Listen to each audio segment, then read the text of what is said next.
Here we are, podcast number 2 with Jamie Morgan Kane. This has become the biggest thing on my YouTube channel. I thought, you guys want me to start a podcast. If it gets 10,000 views, I'll keep it going. If it doesn't, I know people don't want to see me do a podcast. Jamie right now, his combined video clips are at almost 3 million views. It's absolutely blown us all away. Like you were just saying, you couldn't believe it. Yeah, because the thing was that, like I said, when I first went to prison, we only had cassette players, and I was trying to keep up with technology when I got out, and I learned Windows 95, and I've come to find out Windows 95 means absolutely nothing right now. So I don't understand. I really don't understand YouTube. I don't understand subscribers, though I've got quite a few, and I really appreciate them. But I don't understand all the people that have found interest and have really been. I guess it's a good thing. I just don't have the concept at this point in time to really understand the full impact of what's going on. Well, you've lived this story, and to you, that's just been your life. And when I got that message, this came about because I got an email from Jamie's caseworker who said, in over 10 years in my profession, I've never, ever come across a story like this. It should be totally turned into a movie. And then I'm thinking, this is going to be great to get out to the public. And we're actually going to be doing an event in London tonight, a live event where people are going to be watching and they can ask Jamie questions at the end of it. And we're going to set up a donation page for Jamie. I'll put the link below this video. Jamie does have a pre-existing YouTube channel. I'll put the link in the description box below this video. So we're going to structure today's podcast in 3 sections. I mean, Jamie has so much content. I think we're going to have a whole series of podcasts coming on, because just talking to him and the things he drops in there, like, I've not told you this yet, I've not told you this yet. It's just hours and hours and hours. It's just completely mind-blowing. It gets almost to the MK Ultra level of just this guy's backstory of how he even came to be in America, born on the Isle of Man, passed around by these families and stuff. It's absolutely insane. So we're going to start out today talking about the killers, famous killers, serial killers, Charles Manson family characters Jamie met in prison. First section. Second section, his video on the Aryan Brotherhood. What if a shot caller puts a green light on you in Folsom Prison? I think that one's up to about 2.5 million views when I looked at it today. That story alone lasted 40 minutes. So that's just one of Jamie's Aryan Brotherhood stories. So we'll be going back into the gang stuff in section 2. Then in section 3, we're going to be addressing the comments, because Jamie's videos, if you look at the likes and the dislikes, most of his videos are in the 90% ratio of likes. I think the lowest was about 75%. So he's got overwhelmingly positive support online, but he's caused a shitstorm amongst the trolls. There is even a webpage been set up right now discussing Jamie's comments on the YouTube channel. And also there's a section where they're putting up the most hilarious comments on Jamie's videos. And I would like to thank the trolls, because people are just coming back right now to look at the comments. They've watched the video already, and they're coming back and they're coming back and they're coming back again just to read the comments. And people have raised questions. And understandably, when someone has a story of this magnitude, questions need to be raised. And that's why this third section, Jamie's going to give a response to the trolls, because you can't just say, Jamie said this, that's wrong, he's a liar. But it has caused controversy, because there are people who've put comments on the YouTube videos saying, for example, I was in the Vietnam War, I know this guy's full of shit. Anyone who says he's telling the truth is full of it. And then I've got comments on the same video saying, I was in the Vietnam War. Everything he's saying is perfectly true. I can recognize this guy's been through those things. It's all 100% truthful. So it's just created this absolute controversy. And I think it's only fair you can't just disregard things that Jamie said because you don't think something is true, so his whole story falls apart. I think it's only fair that these people who are naysayers give Jamie a chance to rebut these comments, and he's brought all of his paperwork with us today. He's brought all this documentation. I've been attacked online.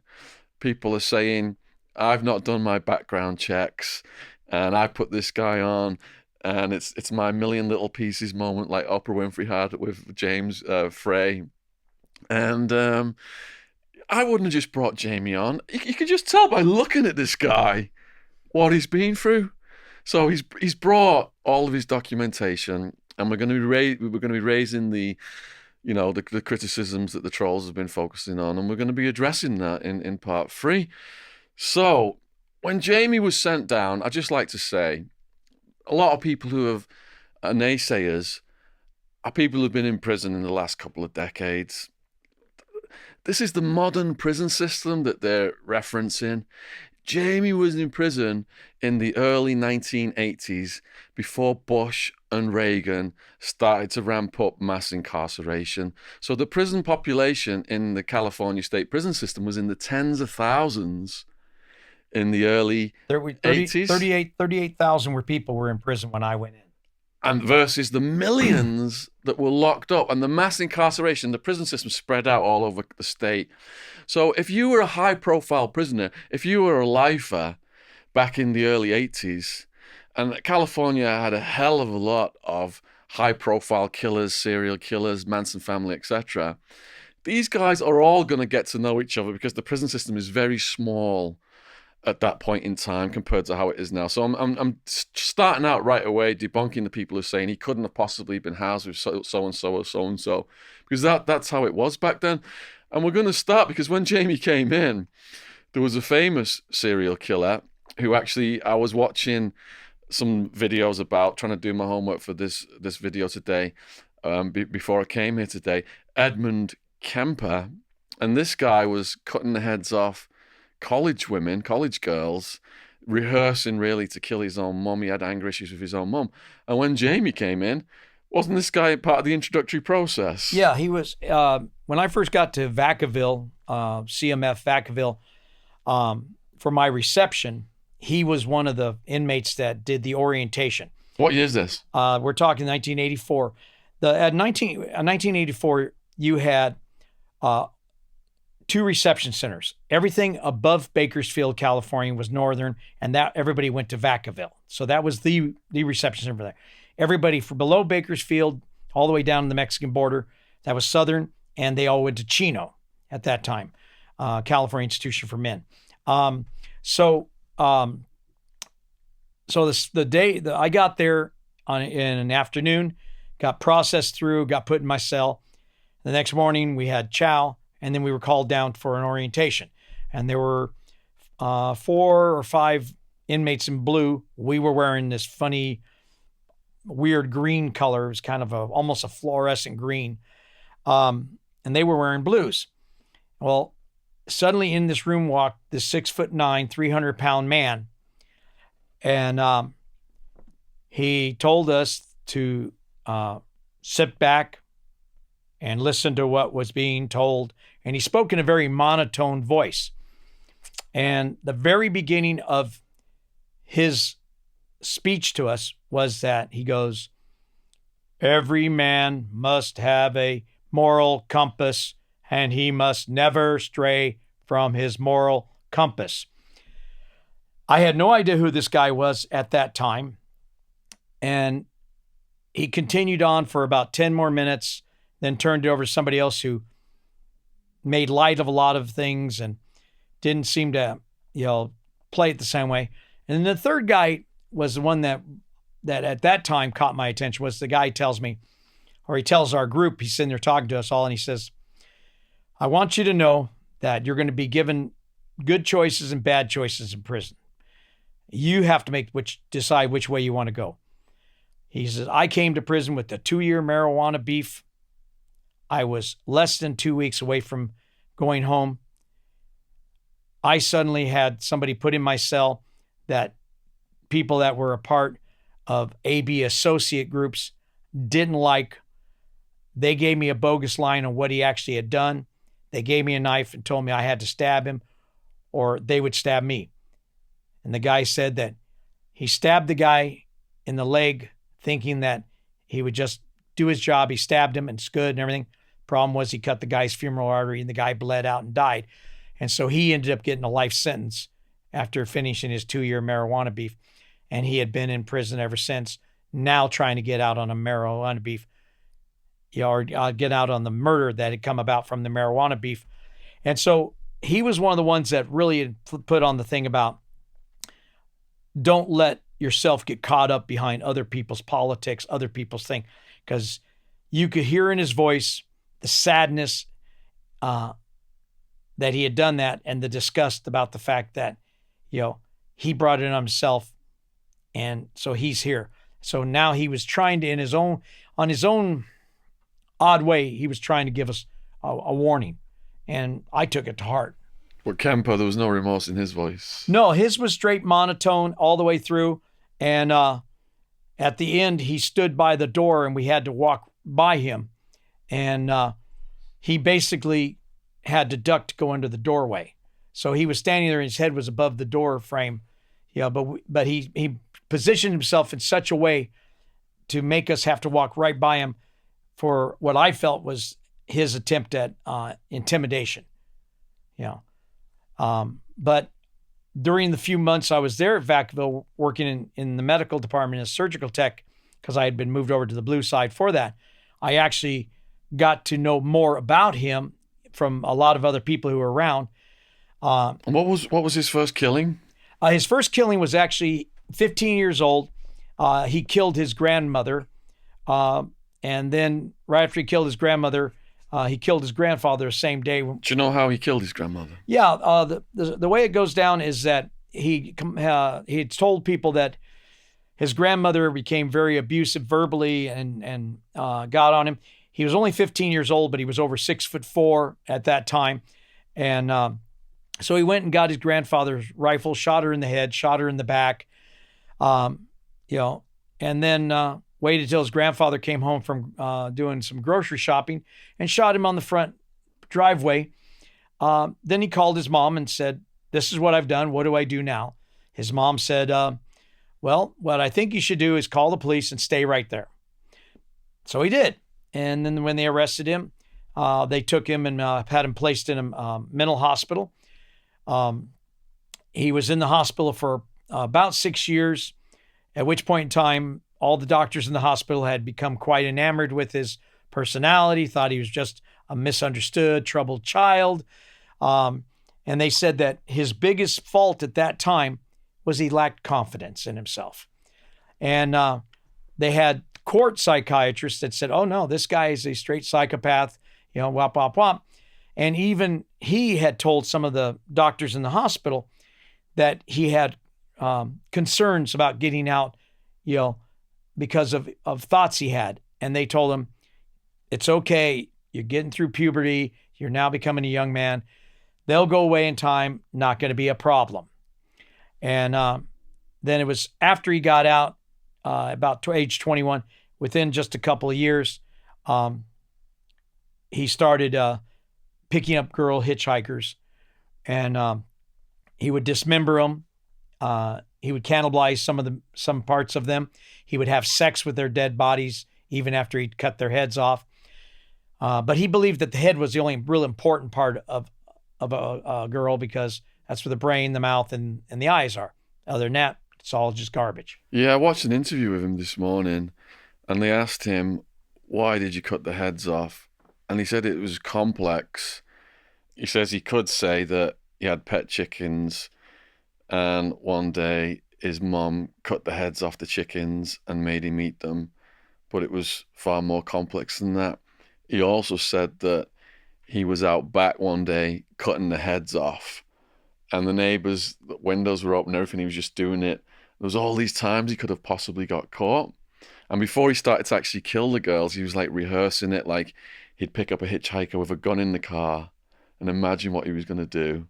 And then it got to the point where like he picked up 2 hitchhikers, tied one of them up, took one of them out, killed that one, came back to the other one. She was like, "What have you done?" He had blood all over him. And he couldn't tell her, and then he killed that one as well. Well, he had one of the girls that he actually picked up, like I said, with a gun, took her out someplace, got out of the car and locked himself out of the car while she was still in it. And he was able to convince her that if she let him back in, he wouldn't hurt her.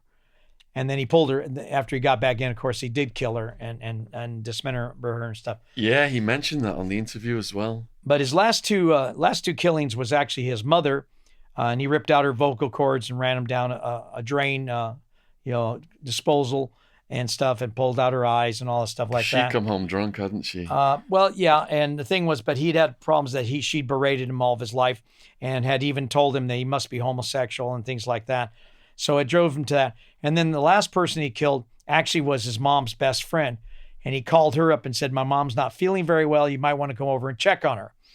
And she came over, and again, he cut her head off and did basically the same thing he did to his mom and stuff. But the thing was that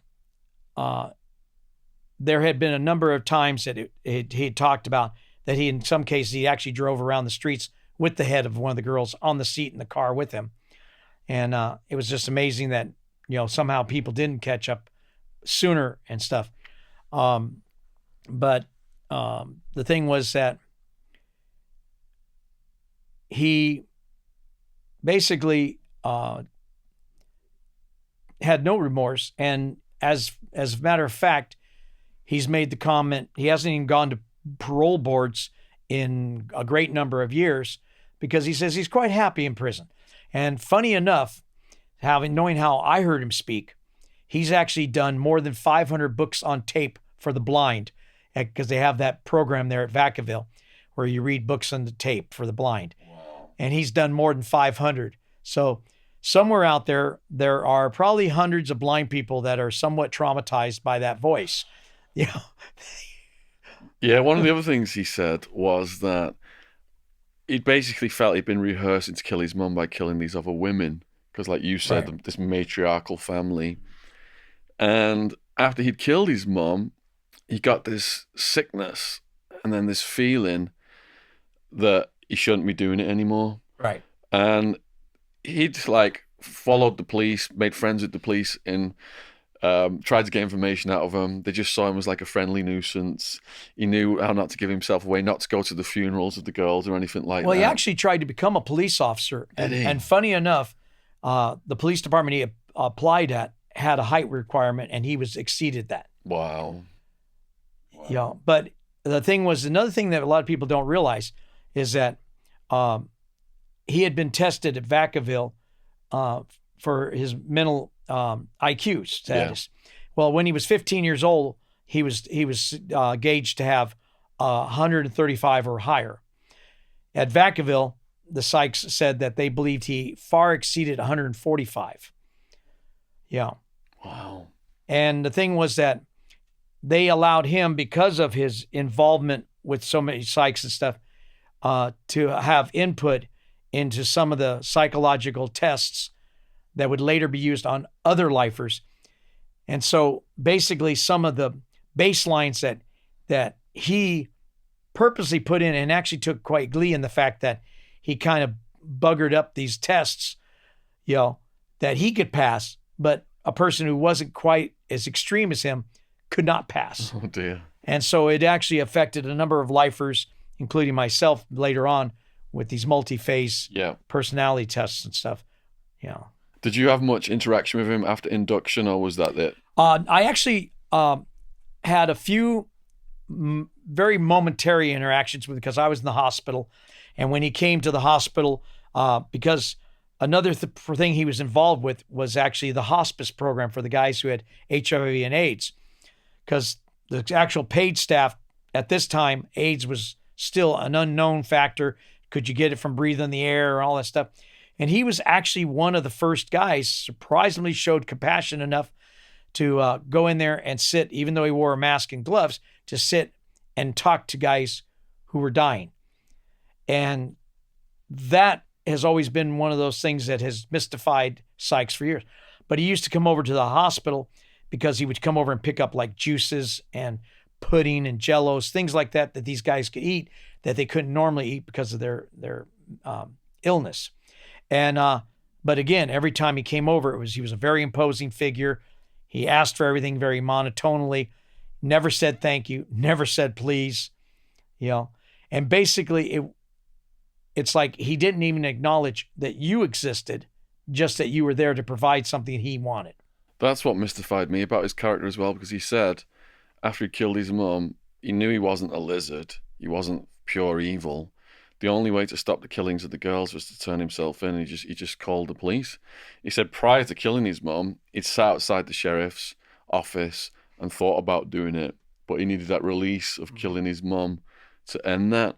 So the next serial killer that you knew in prison, and I've not watched anything about this guy at all, so I don't know anything about this guy, is Herbert Mullin.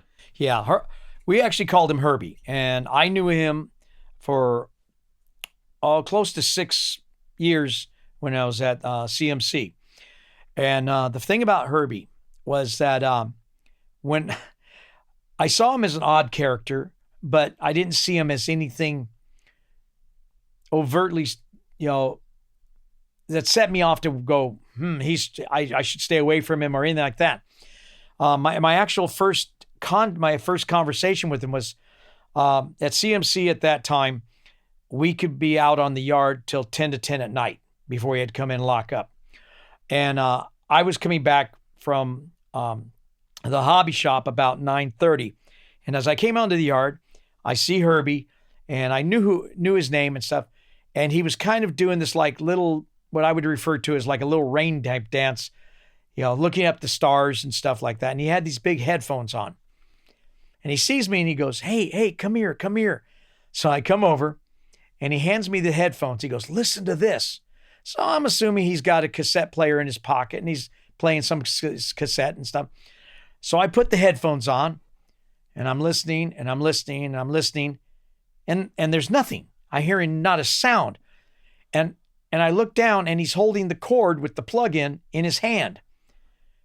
And I go, what am I supposed to be hearing, Herbie? He goes, sounds of the universe. Isn't that awesome? and I went, yeah, okay, Herb. Yeah, that's pretty cool. And I gave him his headphones back and I walked away and I went back and I told my cellie. And my cellie said, you don't know who Herbie is, do you? And I said, no. He says, well, Herbie is who we commonly refer to as the earthquake killer. And I said, yeah. And he goes, yeah. He goes, that in 1972, Herbie started going on this murder spree because Herbie's birthday was the same date that the 1906 San Francisco earthquake had happened. And he was concerned that because Vietnam was starting to wind down, that there wasn't going to be any blood to basically quell the Earth's desire to cause another massive earthquake for California. He felt that after 9/06, that the First World War, the Americans gave so much blood in that war. And then you had the Second World War. And then you had Korea. And then you had Vietnam. So he felt that was why the big earthquake hadn't happened. But now he was hearing voices that were telling him from an angelic point of view that if you kill people, you can prevent the earthquake from happening. Now, people may think that's really strange and bizarre, but you have to remember in the late 60s, there was such a big belief that there was going to be a massive earthquake and it was going to go down the San Andreas Fault that a big section of California would actually slide off into the Pacific Ocean. And so suddenly San Francisco would not be a bay, it'd be underwater, but Fresno would suddenly become a major port, and Bakersfield would become a major port, all these inland places in the Inland Valley. And people who were well-to-do, well-educated business people were actually buying farmland in the middle of this, area with the hopes of becoming multi-billionaires when the earthquake happened and they helped build the next port. So it wasn't really that far out for people to think this might happen. But so he gets told, about this. Now, Herbie ended up killing 10 people. Okay. What do you know what the nature of his victims were? Well, his very first one he killed was a homeless person who had been hitchhiking, and he somehow convinced the guy to look under the engine bonnet about something, and he beat the guy to death with a bat. But what he said was that he mentally heard the guy tell him, I am your Jonah. You need to throw me out of the boat because I have to be sacrificed so others could live. So he just complied with what the guy's mind told him to do. Was he on drugs? Well, here's the thing. He had tattooed on his arm, LSD is God. And Herbie had told me at one time that he believed, because he didn't keep an accurate count, but he said he probably did about 1,000 hits of acid, in about a 5-year period of time. Permafried.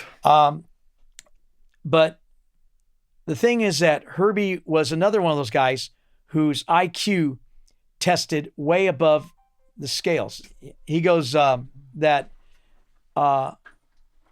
he just believed in things that other people couldn't even possibly conceive.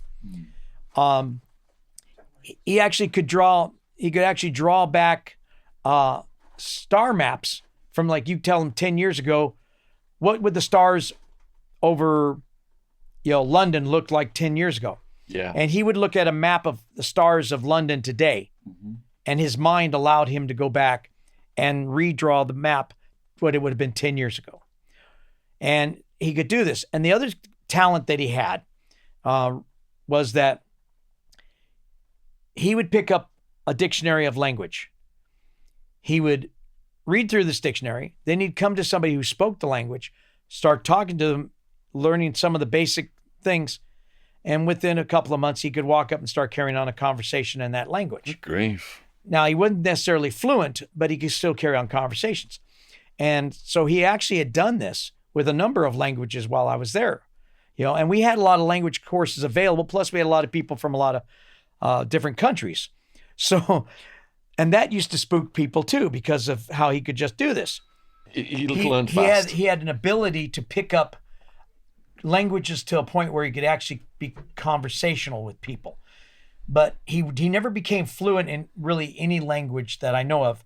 But like, because he knew I could speak some Gaelic, he went and learned Gaelic and come up one day and just broke into a couple of sentences so well that it took me off, and I actually had to go ask him to repeat it because I didn't know what he said, because last thing I was expecting is to have somebody come up and be able to talk to me like that.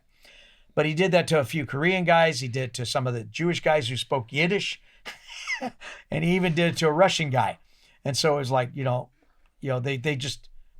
thought, oh, you must have learned it as a child. No, I just had to pick out the book and looked at it. Do you know what happened to his other victims? Okay, so his second one. Yeah, his second victim was a priest. And the priest was doing confession. He went in to do a confession. There was actually a few people in the church, praying and maybe waiting for confession and stuff. And he went in, and he suddenly believed that the priest was actually, out to cause him harm, and that the priest said, "Kill me as an ultimate sacrifice, because I'm a priest and I'm a thing of God and I'm ready to meet my Lord." And so he did. He killed the guy. Wow. Blood was coming out of the confessional by the time he got through. And there were people that saw him, but all they could describe was a manic man dressed in black running away. And the funny part, or not funny part, but the kind of strange part about it was the priest had been a person who had been French partisan during World War II. And he had survived that and to die this way. Oh, dear. Then he then picked up a female hitchhiker. And ironically, the hitchhiker he picked up could have been picked up by Kemper as well, because it was about the same time periods. Oh, my goodness. But he picked her up, and then he killed her and dismembered her body across a roadway area. But he said that actually kind of sickened him, so he didn't want to continue doing things like that. But again, it was somebody he felt that had mentally told him to please sacrifice me. Now, his next 4 victims were all killed at the same time. And he had a real thing about nature, and he didn't like people polluting nature or littering nature and stuff. And he was somewhere where he came across 4 young teenage boys, and they were somewhat camping out. And he thought that they were not treating nature properly. So he actually told them he was a park ranger and told them they had to leave. And one of the boys had a .22 caliber rifle and apparently had pointed it at him, not believing he was a park ranger. So Herbie left. Herbie came back the next day, and he killed all 4 of them with a gun. Oh, dear. Yeah. And he just left them out there, and they weren't found for about a week. At some point in time, he finally decided he needed to stop using drugs. And then he started thinking back about why he started using drugs. And he remembered the friend that first gave him marijuana. So he decided he was going to go and kill his friend because he had to kill his friend. So that would break the cycle that he'd started drugs. So now he would never have done drugs. So now he wouldn't do drugs. You got to understand Herbie's mind. So Herbie ended up going to the house where his friend had lived. Problem was his friend didn't live there anymore. But the girl who did live there knew his friend. Said, oh, no, he lives over here with his wife. Gives him the address. So Herbie drove over there. And Herbie killed his friend and killed his friend's wife. Oh, damn. And then decided to go back and kill the girl who gave the address to him. And that accounted for his 10 killings. Herbie had done his killings after the death penalty had been stricken in 72. So he wasn't a part of the class of 72 who got released off death row. So the thing was, he actually helped defend himself. And his defense in court was, I killed these people because I was told if I did this, the earthquake wouldn't happen. And as you see, the earthquake didn't happen. So, which is, in an odd way, gave him the fact that they couldn't prove that if he hadn't killed these people, that the earthquake wouldn't have happened. Yeah. And the fact that he kept saying this came from an angelic or God type being, he also used the fact that did not God speak to people in the past to tell them to do things that were not necessarily socially acceptable? How do you know God didn't talk to me? And so a person who actually, quote, is a Christian might have a certain amount of a problem because they don't want to say God doesn't talk to people because people are all the time saying that God intervenes in their lives. But of course, they don't want to say that he did in this case, because then that adds even more of a kind of a problem to the situation. So Herbie got convicted of 2 first-degree murders. Now, at the time he got convicted, first-degree murder only carried 7 years to life. And then he got 8 second degrees. And at that time, the second degrees were not necessarily life sentences, but they would give you like up to 10 years for each of them, stuff like that. Now, Herbie has always had a real problem with boards and stuff because he doesn't recognize their authority. And his whole thing was he absolutely does believe that he did what he did to save California, and that even though people may not have liked it, they should have at least, basically went, well, thanks, at least you did do something good, even though you did it in a bad way. Herbie and I spoke, like I said, probably, I would say at least daily, if not 2 or 3 times a day. He used to come by the weight pile. He would tell me how much weight I needed to add or take off to get this definition of this muscle or that, because he read it somewhere. And he had one of those minds that once he read something, it just seemed to lock in forever. And the thing was that he was always very cordial. He was, and actually in a lot of ways, I found him to be quite humble in a lot of ways. He did not have any way where he tried to be bigger or more or anything else than you might think of him as you saw him. Now, he was at Vacaville with Kemper, and Kemper regularly tried to intimidate him because Kemper didn't like his crimes. Kemper thought his crimes were disgusting. How dare he? Yeah. So there was that, and Herbie had actually talked to me about that. He was really grateful when he got to come down to CMC to get away from Kemper because of the fact that he ultimately felt there would come a day where one or the other would probably be dead. And he did not actually feel that he would have come out well on that thing because of Kemper's size. Yeah. But the thing was, Kemper actually berated him about what a sick person he was and what a horrible killer he was. And like I say, but when you look at Kemper's crimes, you go, really? And of course, people don't realize that there's been a lot of books written about Kemper, and a lot of TV series have had characters based on him. But he was also the inspiration for the Buffalo Bill character in Silence of the Lamb. So that's how influential in society that Edmund Kemper has been. And Edmund Kemper usually was known as Big Ed because of his size. But Herbie Mullin, the only time I ever got kind of spooked about Herbie was Herbie kept talking about that the day when he got out, he wanted to travel the world and visit lots of places. And when he said, "Oh, I understand that you're from the Isle of Man," he goes, "I've looked up your island. I want to come visit you." And I said, "There's actually nothing there. There's no reason to come visit my little country. Maybe you should go to Russia or someplace like that."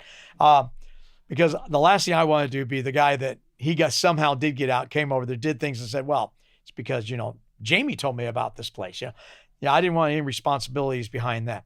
But Herbie is unlikely to ever see the streets because Herbie cannot pass psychic evaluations.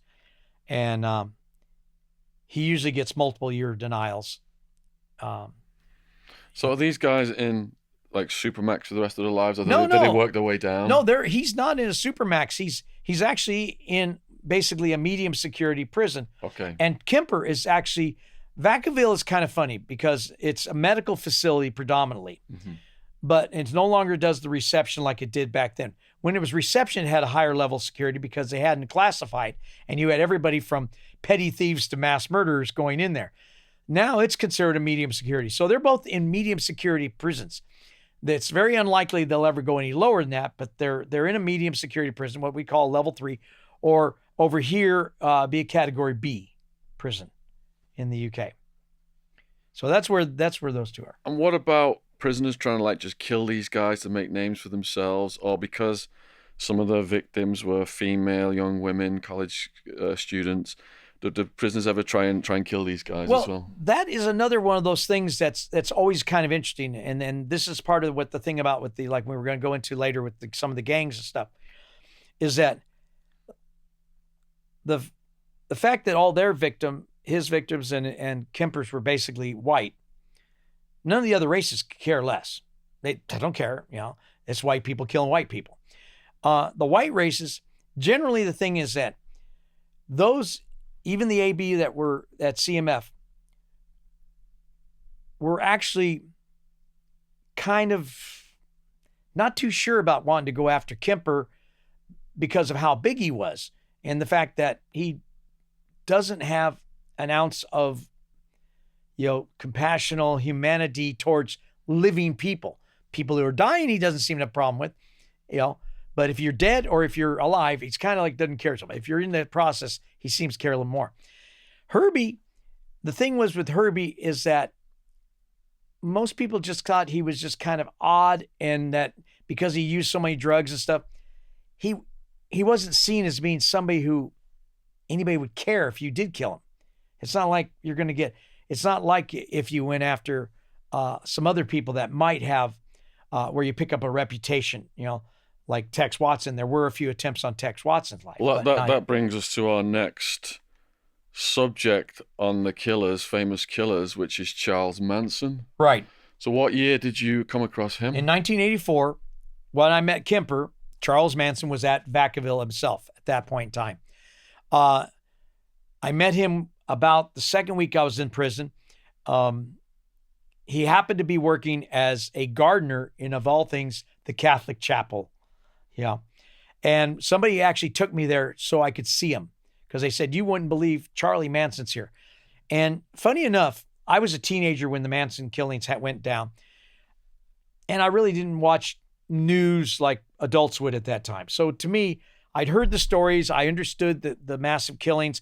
I kind of knew who Sharon Tate was because she was an actress, and I knew the brutality of the stabbings and the baby cut out of her womb and those things. But for the most part, it was not something that affected my day-to-day activities as a teenager. So when the guy pointed him out to me, the first thing came to my mind is, that's Charlie Manson? Because the way the media had made him sound, I thought he was going to be a much more imposing figure. He was like 5'2", 5'3".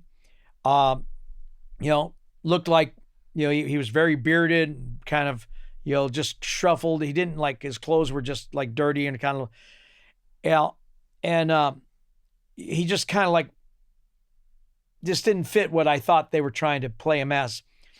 And so I really didn't have a lot of contact with him, but I had a couple of occasions, been in like a canteen line when we're going to get commissary stuff, and he was there, and somebody would buy him an ice cream or something because he was Charlie Manson. And then one day somebody had made a comment there about, how many bags of mail did you get this week, Charlie? And he goes, just one.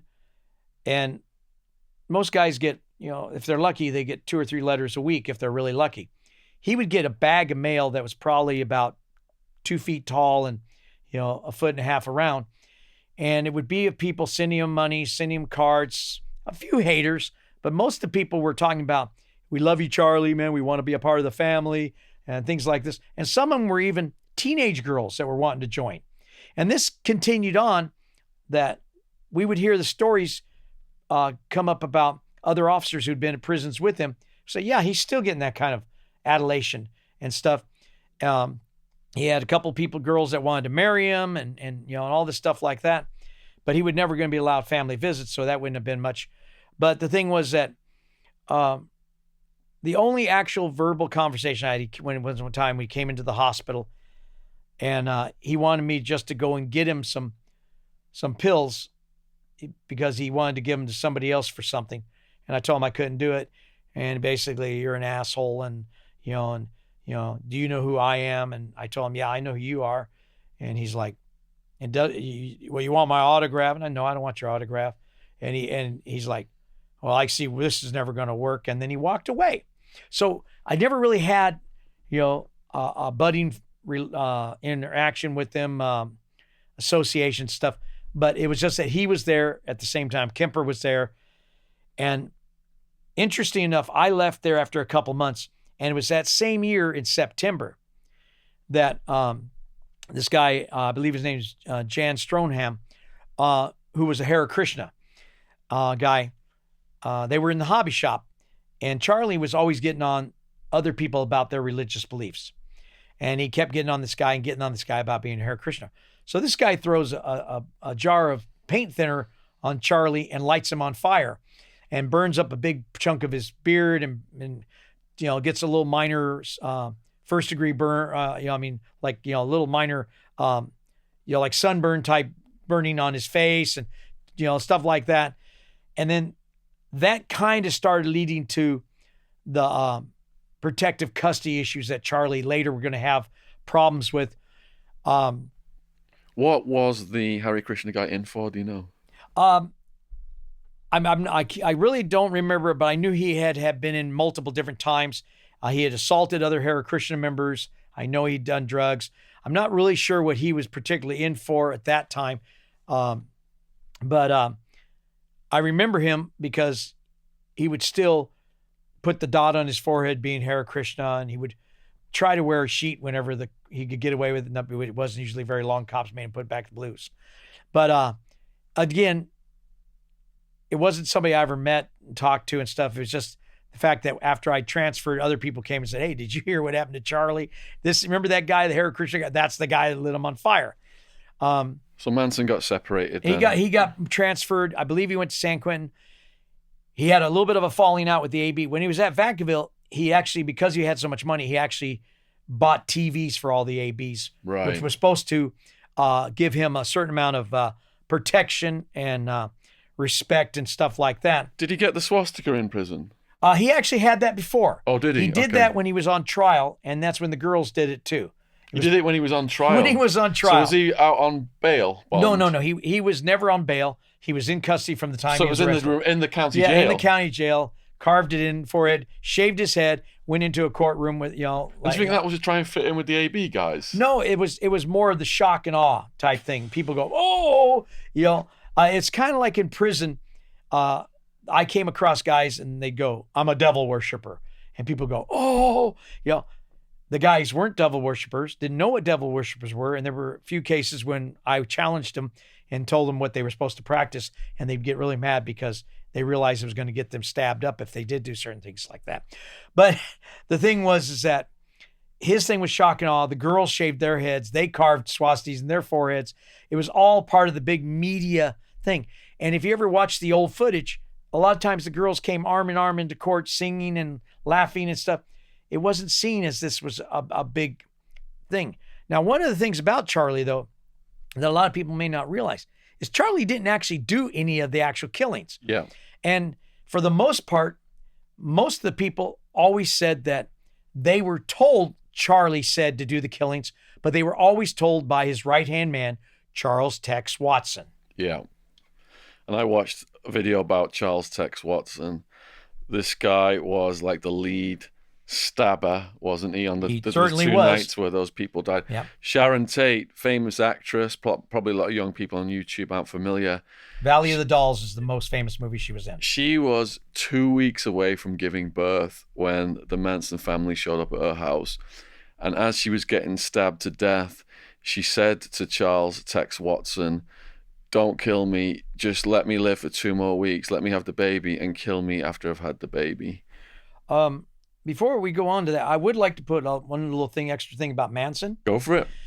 People don't realize that Manson had become friends with Brian Wilson of the Beach Boys. Yeah. And he was actually staying at his house when he met Doris Day's son, Terry Melcher. And Terry Melcher was a song producer and stuff like that. And in part of all that connections and stuff, Charlie Manson actually had tried to audition for a part in a musical group being built to rival the British invasion. And the group that he tried to become a part of was called the Monkees. And the part he was supposed to get was what Davy Jones, a Brit, ended up getting instead. And he always said later that that was part of the reason why he kind of formed the family and all the stuff, was he kept being rejected for his musical talent and his, ability to really be somebody. And so that was always, I always thought was interesting, is that, here Doris Day was one of the women that was referred to as an American sweetheart, and stuff. But it's trying to imagine Charlie Manson as the lead singer in the Monkees. So anyway, he attracted a lot of women on Haight-Ashbury singing, and wasn't he also supplying drugs to the Beach Boys? Yes, he did. He did supply drugs to the Beach Boys. He also actually had the act of when he had the family. He was out at Spawn Ranch. He actually invited a lot of bike clubs, the Hells Angels being one of them, out there to have sex with the girls and have a place to party out away from everything. And he did that. But then the Hells Angels kind of got to the point where they thought that Charlie was getting too weird politically, and they were just into having the fun. They weren't into all the other stuff. And so they kind of cut ties, all that. So Manson never actually did any of the killings, and there's controversy over this day debated. People say, Charlie made me do it. I've reformed now. I need to get released from prison. Some of the women got released. Charles Tex Watson is still inside. Like I touched on earlier, he was, I think he's about 20, 21 years old when the order was put out to go on this killing spree. I think they killed about 7 people. Sharon Tate had the baby inside of her, 8.5 months pregnant, begged to be murdered after she gave birth to the baby. And this guy just continued to kill her and told the women to write witchy things on the walls. Yeah, a helter skelter, piggies, different things like that. But they cut the baby actually out of Sharon Tate's body. That was one of the big horrendous things that they did. But the thing was that people don't really have to understand. I knew Charles Tex Watson for my whole 7 years at CMC. And he actually, for 4 years, lived in the cell directly above me. And he had a single cell in the honor unit where their cells were only locked for like 2.5 hours a night. The rest of the time they had free reign. And the thing was, but what he had going for him, which helped him out with the family, he was tall. He was considered to be attractive and athletic. He's 6'9", wasn't he? No, he was. He's about 6'4", I think. Okay. Yeah, but he was tall, athletic, and he had that kind of Texas drawl that lured girls in, and he actually was the one that got most of the girls to come to the ranch and Right. got them in. But he was the one that went and picked the girls and said, Charlie says we have to go do this. So the girls never actually heard Charlie say it. They just heard Charlie Tex Watson say it. So there's that kind of a distinction on there.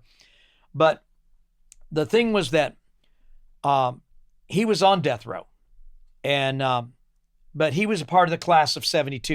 In 1972, California decided to throw out the death penalty, being that it was not, they didn't feel it was humane at that time, or for whatever reason.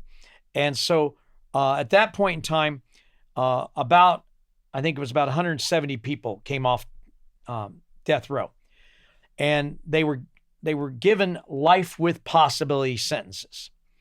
And at that time, he was sent directly down to CMC. So he went right off death row down to a medium security prison. And in part, they did that because they wanted to try to break up a lot of the people off death row. So they were sending him to what few prisons they had at the time. Because at that time, you only had 2 maximum security prisons, Folsom and San Quentin. And then you had 9 other men's prisons. And so they had to kind of spread them out. So he went down there. And only 2 maximum security prisons back then. So all the people on YouTube who were saying you couldn't possibly know these people, everyone's going to know everyone within those prisons. Right. Yeah. The only time we wouldn't know them is if they were actually in death row. We didn't get to actually associate with them. But when they came out to be taken somewhere, the guards would yell, "Turn towards the wall, dead man walking." And so you might get a glimpse over your shoulder who they're walking, and you may know from a news thing or something like that. But anyway, so I meet Tex Watson down there, and at this point in time, you used to get these notices sent to you when you first got there, saying your mandatory requirement to come to the chapel, yoke fellows. Well, I didn't know what a yoke fellow was at the time, and I took kind of a personal offense to being told I had to come to anywhere, but to go to the chapel, it just kind of seemed odd. So I'd gone over there, and I come to find out that we had a free staff prison chaplain, but he was always off grounds. At the time, when I got there, and I met him, actually it was 1986. When I met him, he was the inmate prison chaplain. He had complete control over the Protestant chapel. All other free staff that came in and ran chapel programs in there, whether they be Seventh-day Adventists or they be Latter-day Saints or Jehovah's Witness, they had to go to him to get permission to schedule a service. Beneath him, he had designated some inmate deacons, and so he had complete control. He also decided if you could come to services or do programs that were being held in the chapel. But he was commonly referred to that when he preached, he would preach the gospel according to text. And he actually had written a book called Will You Die For Me? And it was supposedly about his prison conversion, which had actually come about because there had been this evangelistic preacher named Chaplain Ray, and he'd gone all over the country, and he'd met all these infamous killers and stuff, and he'd get them all to convert. And then he wrote a book called God's Prison Gang, and Tex Watson was one of the people within that. And but through that God's Prison Gang and through his involvement with Chaplain Ray and getting involved in the chapel and becoming a prison chaplain, he actually had met the daughter of another chaplain and married her. And he had started his own ministry called Abounding Love Ministry. And he was getting tax-free donations sent to him. So while his wife's on welfare, getting money for their children that he was able to have, because once he no longer was on death row, he could get family visits. So he got married, started having children, got his family on welfare, and was basically working the system from every angle he could. Got a ministry started, got free money coming in that way, which paid for his family's house, which was a church property, not his. All their vehicles were church vehicles, not his. I recently did a video about the Italian mafia playing the system, but I guess they've got nothing on Charles Tex Watson. Yeah, and so he... 3 children didn't he end up having? I believe he had conjugal 3. visits. Yeah. They don't do conjugal visits anymore. Well, but... no, they just brought him back, but they have certain restrictions. But we did lose him for a while. And part of the reason we lost him was people were complaining that people like Watson had children. The other problem was that they had a lot of lifers that would get married, have a couple of kids, get tired of that wife, divorce her, get another wife, get a couple more kids, divorce that one. And they were doing this. So now you had all these single women with children. They're all going on welfare. And that kind of got out to the public, and the public got kind of tired. And I watched a video of his parole hearing. So it's like they have these families, and then they construct this and bring the family to the parole hearing and say, look, I've got this family now. I've got to support my family. I've got to get out. And in Charles Tex Watson's case, he was so crafty. He had the daughter of one of his double homicide victims lobby for him to get released. Yes, he did. But then Sharon Tate's mom stepped in, right, and she said, what kind of example does this set? What kind of justice is this? If you're releasing this serial killer, when he gets released, Sharon's not going to come out the grave and get released. All these other victims have not come out the grave and get released. And he's, as far as when I looked on the internet, he's still inside right now, serving time. Yes, he is. But his thing was that I believe Sharon Tate's mom is now passed, but her sister has picked up the torch. But they have the Sharon Tate Foundation. But because of that, they also tended to send out through technology, through emails, to people to do email, please don't let this guy out things for most lifers coming up for parole, even if they had nothing to do with all this. But so Tex and I had a lot of major discussions and a lot of major arguments about different things.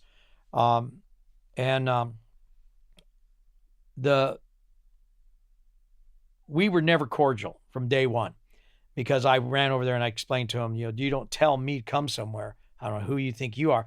And of course he goes, well, I'm Charles Watson. And I go, oh, so you're Tex Watson. No, I'm Charles Watson. And then, like I said, that book he wrote, Will You Die For Me? He used to sell those to inmates. But if you wanted to have it inscribed to you, he would charge you an extra $20, but he would only inscribe it as Charles Watson, never Tex. And a couple of guys tried to get him put Tex, and he would just absolutely say, oh, no, I don't know who that person is any longer, things like that. But like I said, there were a few incidents that we had to where I aggravated him in ways that probably would not be considered British nice. One time after one of our big arguments,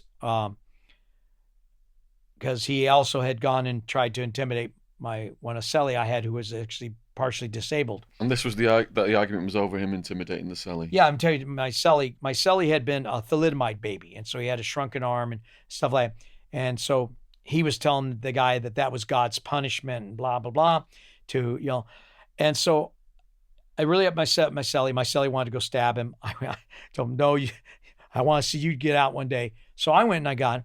And so he basically told me that, back off, or, he'd have 40,000 angels come down and kick my ass. And he wasn't talking about hell's angels. He was talking about heavenly angels. And I told him anytime, anywhere, that type of thing. So I went back to the house, and the guy on the tier goes, hey, I got something you might want to listen to. And he happened to have the Beatles' White Album. It had Helter Skelter on it. I said, let me borrow it for the night. So I played it through the vent in my cell, Helter Skelter, over and over for hours. And then I slid it out across to another guy's cell who was able to get it back. So the next morning when the officers came to my cell looking for that tape, I told them, what tape?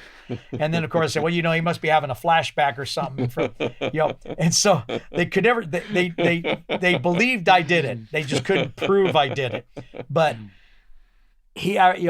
but the worst part of my thing with Tex, the day I left CMC going to a level 2, because in 93, they determined if you met level 2 minimum medium security thing, you had to leave the medium because they needed room for more medium people. I get transferred out. At that time, he'd had a number of death threats on him that were being taken somewhat serious.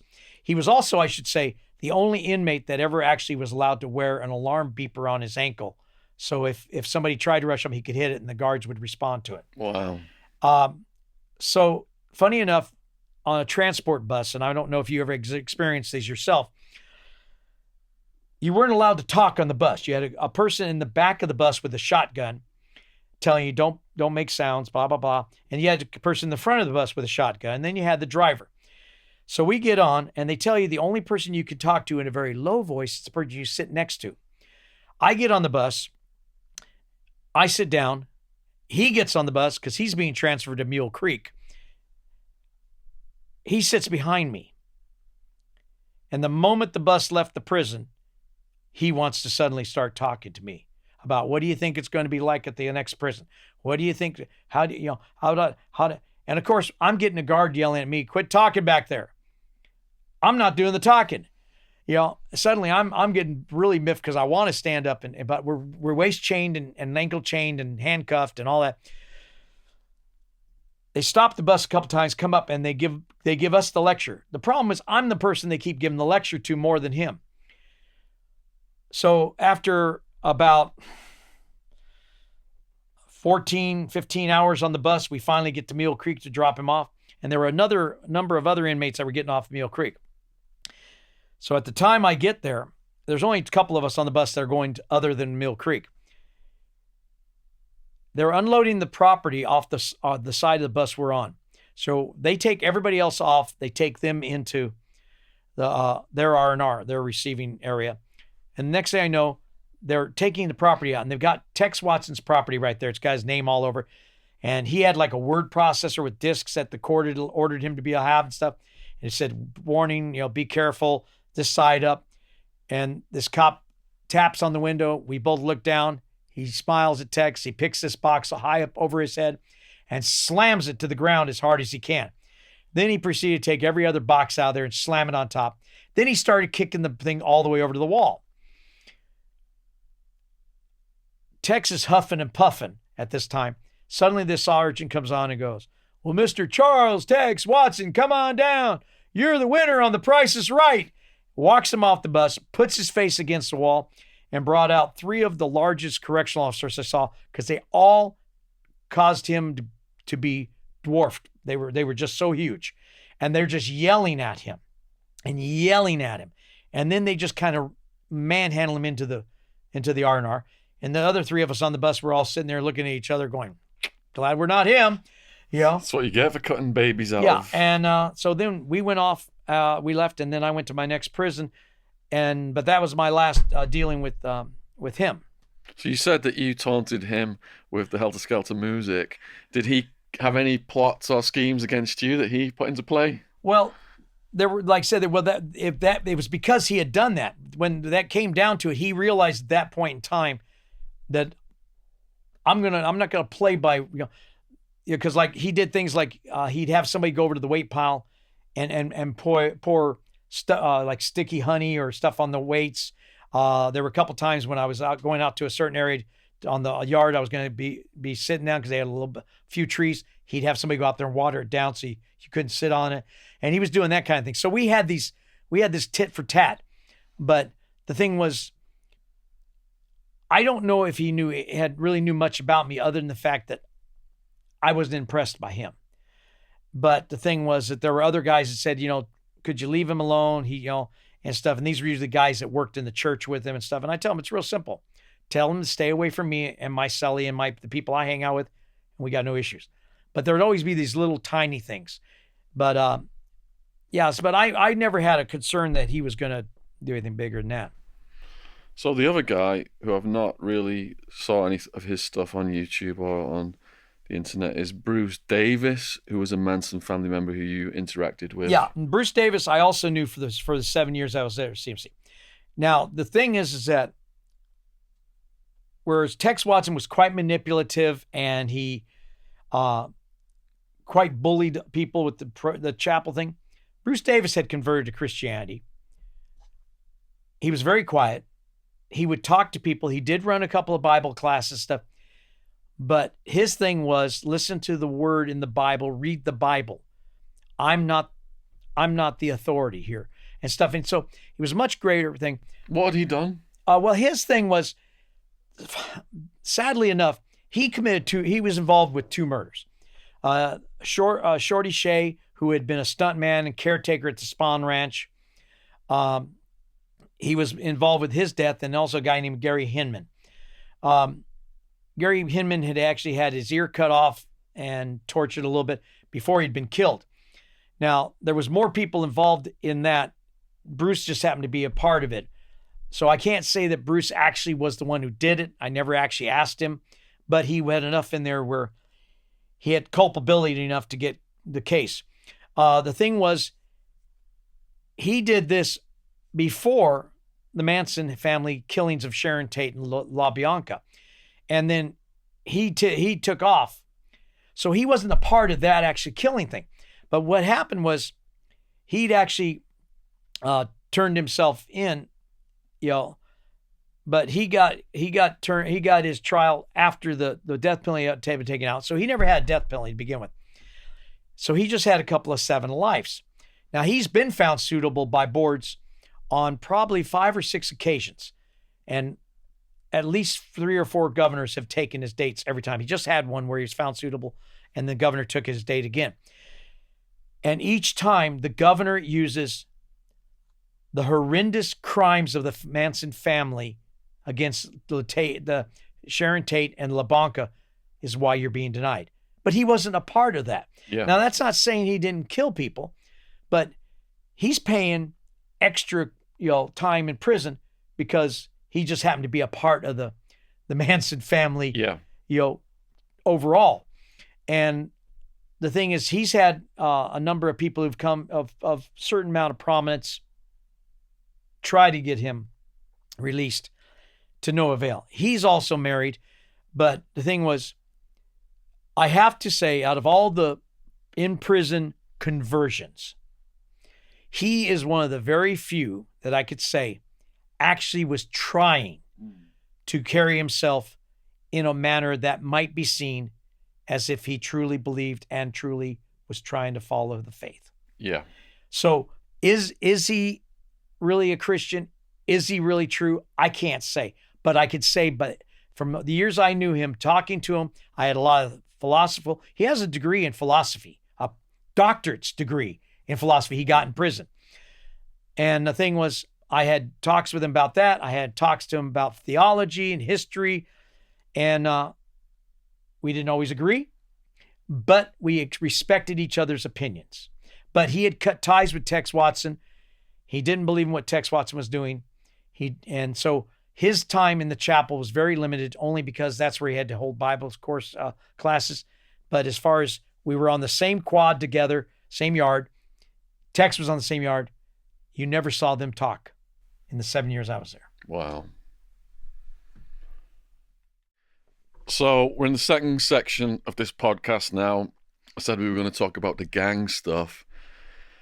And I was going to ask Jamie about the methods the gang members use to kill people in prison. I brought some things along with me here today. We've got a sock, padlock. What kind of damage could a gang member do with this? Well, the sock, the lock in the sock was, generally this would be something where if you hit a person in the head, you can do, cause the fractures. You can get some major bumps and stuff. But if you hit a person hard enough and multiple times enough, you could actually cause their death. Can you demonstrate in the temple? Yeah, you want my temple. Oh, but I'm saying, so you go and you'd be hitting alongside here. But the other thing that people don't realize is they'd want to hit here because it'd blacken a man's eyes shut, if nothing else. Yeah. You hit there, you break his nose right at the ridge line, the brow ridge line, or you'd catch him up in the back of the head. which oftentimes that would be good if your guy was already walking down a set of stairs, because now the rest of the stairs are going to take care of the rest of the tumble and knocks and bumps and bruises. But generally, a lock in the sock, or in some cases, if the guy didn't have padlocks, because not all prisons allowed you to have padlocks, they would use state bars of soap. And this is roughly what a state bar of soap would look like, but they'd put about, on average, 3 to 5 of these in a sock, actually. And they would beat somebody till this became powdered soap. Wow. With it, and then, of course, as it powders up, it'll come out through the sock material. And, of course, if you're hitting them in the face, it's going to cause them not to be able to see. And, again, this would not necessarily do quite as much damage as a lock would, but it would definitely get a point across to people. And in some of the riot situations, some of the prisons where they had little riots and stuff, I observed more than a few times, those that had no other weapon would make these up. And if you get hit with 5 or 6 guys swinging these at the same time, There's 2 of them, is there? And the thing is also, you got to remember, if you use that and you have a lock or sock and you hit somebody like in the elbow or in the wrist, it's going to cause to where that may not function quite as well. Now, one of the things we had there in California when I first went in is that a lot of the prisons sold us canned goods. So we used to have this 16-ounce can of Stag chili, and that's a pound. And people would put 2 of those in a double sock and hit somebody. You hitting somebody with 2 pounds and stuff. And I've watched eye sockets be shattered, whole grills be taken out, and the thing is that some of the guys even would go to the point where they would take the can and they would rub it on the ground to give it a little bit of a sharper edge, that even though it was inside a sock, if it hit you just right on the cheekbone, it would slice open your cheek. They'd hit you in the head multiple times and make you unconscious, and then they can pretty much do what they want. You've touched on a few things there. Yeah. The eyeball coming out, and James Whitey Bulger, right? Yeah, so he just recently was killed. Yes, and his eyeball was out. They know it was a padlock in a sock they used to smash this guy's head in. It looks like they also tried to extract his tongue, which is a mafia thing for snitches. Right. What's your take on the murder of him? Well, here's the thing about that. He's 89 years old, and it took 3 assailants to attack him. And he was in a wheelchair? Yeah, but the whole point is that he's 89 years old. I don't care if you were King Kong. You're 89 years old and in a wheelchair. How much honor, how much respect can you get if it takes 3 of you to do it? Were you that afraid of him at that time? And that's part of the problem that I saw in prisons, was that at least in the very beginning when I went in prison, a lot of times it was going to be a one-on-one fight. And they were more testing your mettle. They were more trying to show you why you should be a part of them and stuff. As time went on, and particularly when you got people like the skinheads and Nazi lowriders and these other little groups coming up, their thing came out to, we have to come in numbers, because that there's no honor in losing. So their thing was, if you were 89 and they had to send 20 guys against you, if they beat you down, hey, we did it. We won. And now they suddenly thought that was honorable. Yeah. And so that's kind of one of those things that I had problems with. From the perspective of the family members of his victims, though, they were celebrating that he died because he'd kill people by baseball bat, running them over, shooting them in the head, all kinds of things. Well, Jack Nicholson was the part that Jack Nicholson played in The Departed was based basically on Whitey Bulger. Yeah, and Black Mass. Yeah, Black Mass. There was Depp. So the thing was, no, he wasn't a nice man. I'll give you credit. He wasn't a nice man. But here's the funny thing. He worked both sides of the street. He worked the gangs when that worked for him. He worked the FBI when that worked for him. And his brother was a senator, wasn't he? Or a politician? Yeah, he was a politician and stuff. But of course, you got to remember, basically out of Boston, they would tell you, if you're New York and Boston, they would basically tell you, if you're Irish, you are going to have one of the 4 P jobs. Work the ports, be a police, be a politician, or be in prison. He said, basically that's all the Irish had coming. So and that's the thing is that in the beginning, was he a straight up, gangster that was going to the code of that? Probably. But there was a point in time when a lot of the guys that are involved in gangs, a lot of the guys that are involved in these different groups get tired. And then they want to leave. And unfortunately, most of those groups have it the blood in, blood out type thing. So you just can't retire. I mean, even people in the mafia were known that they couldn't just up and retire. Sometimes they were retired in a nice way. Sometimes they were retired in a not so nice way. But that's the thing. And so Whitey, he was a crime boss for an for Irish crime family. Yeah. So he couldn't be considered Italian mafia. No.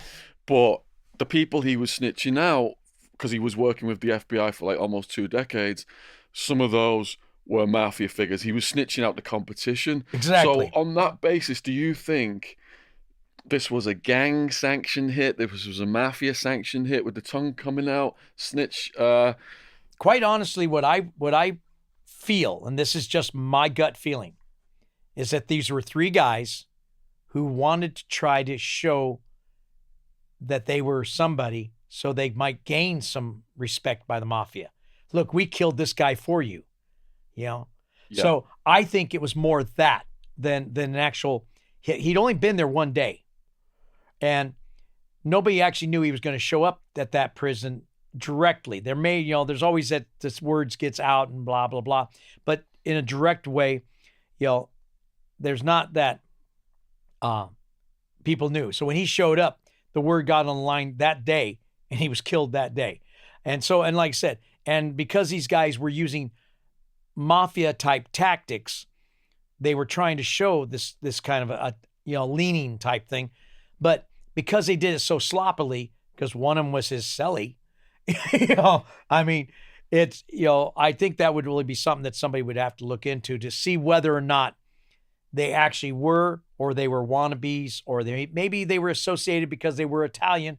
But as most people tell you, not all Italians are mafia. Not all Irish are IRA, that type of thing. Do you feel that the Federal Bureau of Prisons gave him a death sentence by moving him to where he was accessible, in the hope that everything he knew about the FBI and everything all this knowledge he had would end? He couldn't use it against the Most feds. certainly. And the thing was that I have learned in the last few years that the U.S. federal government will do whatever it takes to protect their own at whatever level, even if the things that they did were decades old. They'll still try to figure out how to cover up and protect their own. Yeah. So we talked about methods of killing people using lock in a sock, cans in a sock, soaps as weapons, but far more effective are shanks. Where I was housed, some of the old timers told me, I did a whole blog series on it, on all the different types of ways to make different shanks, like the Arkansas toothpick and all these other shanks. Were you housed in California? Were there specific types of shanks and ways of making them? Well, there were, and it kind of depended on what prison you were at. Okay, when I was at the level 4 Folsom, we had the license plate factory. It's where all the license plates for the state of California are made. Okay, so there is metal. So the thing was that getting metal down off the hill was as simple as walking over to a fence and throwing metal down to the lower yard into the bushes. And then one of the guys would go out there and pick up trash, could pick it up and bring it down. And so the knives that I first saw, the shanks, the shivs, that I first saw were usually referred to as bone crushers. They were generally somewhere between 10 and 16 inches long. They were sharpened to both sides, and they would be ran into your long, hard, and deep when the opportunity were given. Now, there were some smaller ones that were used. Oftentimes, these were guys that they felt the need for one.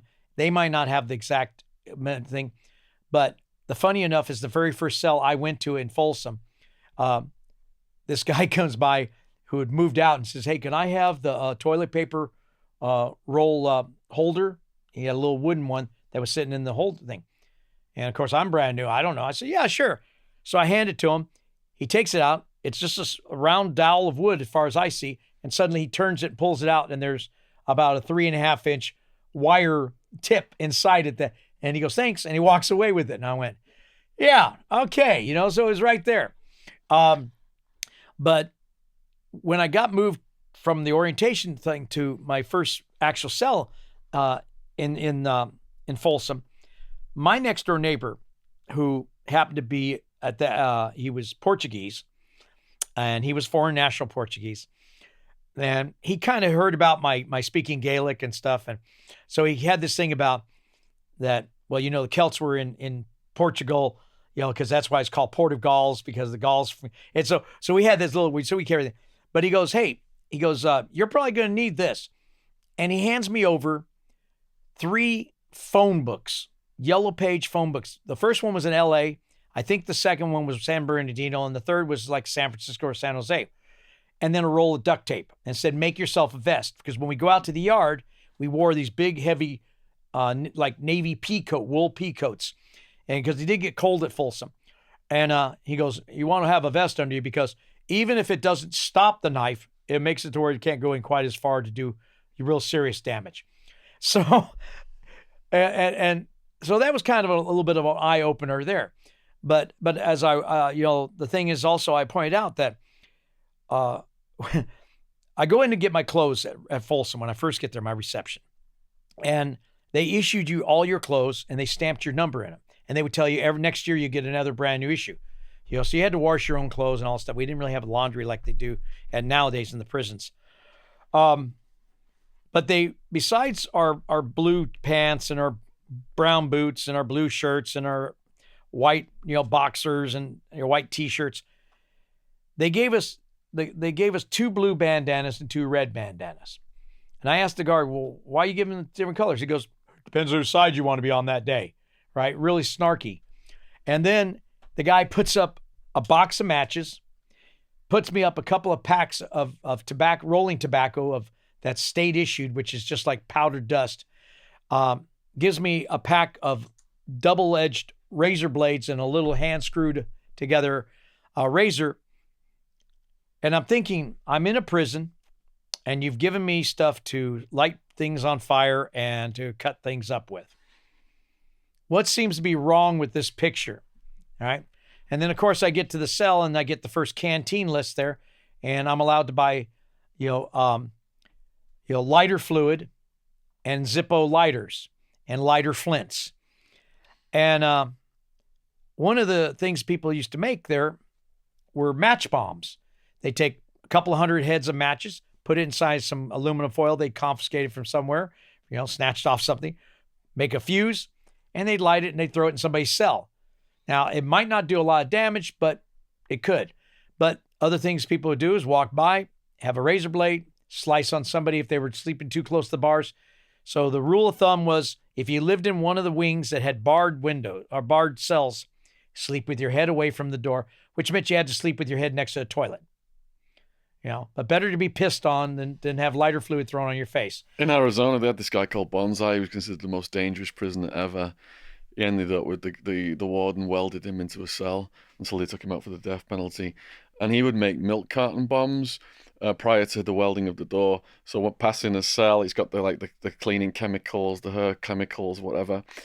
Throw it on his neighbor, throw the toilet paper on, set fire. And guys would just burn to death, and the prisoners would almost die just from the smoke inhalation from these guys burning to death. Oh yeah, there were a number of situations like that. Now, another thing that the guys would do is they'd get the rubber examination gloves, the latex ones, and then they would make sure that they ate lots of stuff that was gassy, and they'd make their own methane bombs, and they would push that into somebody's cell when they were sleeping, and have a tether with basically a fuse on it. And if you're sleeping and this thing lands up on your chest and it suddenly explodes with this nice little fire, you're going to get a major burn, and, and it may sound funny to people who never experienced these things, but these were quite deadly and quite possible things to happen. So it was something where having a ability to have a bit of a heightened awareness, I've argued with a lot of psychs about the fact that I had psychs from time to time tell me I was paranoid. And I told them no. I said, because paranoia, the definition is that you have an unreasonable risk of a belief that somebody or something is out to get you. That's an unreasonable belief in that. And I said, but I have proof that people have been out to get me. So if I know people have been out to get me and it's an actual fact, then isn't that more called heightened awareness? And so there's been that argument that I've had to go back and forth.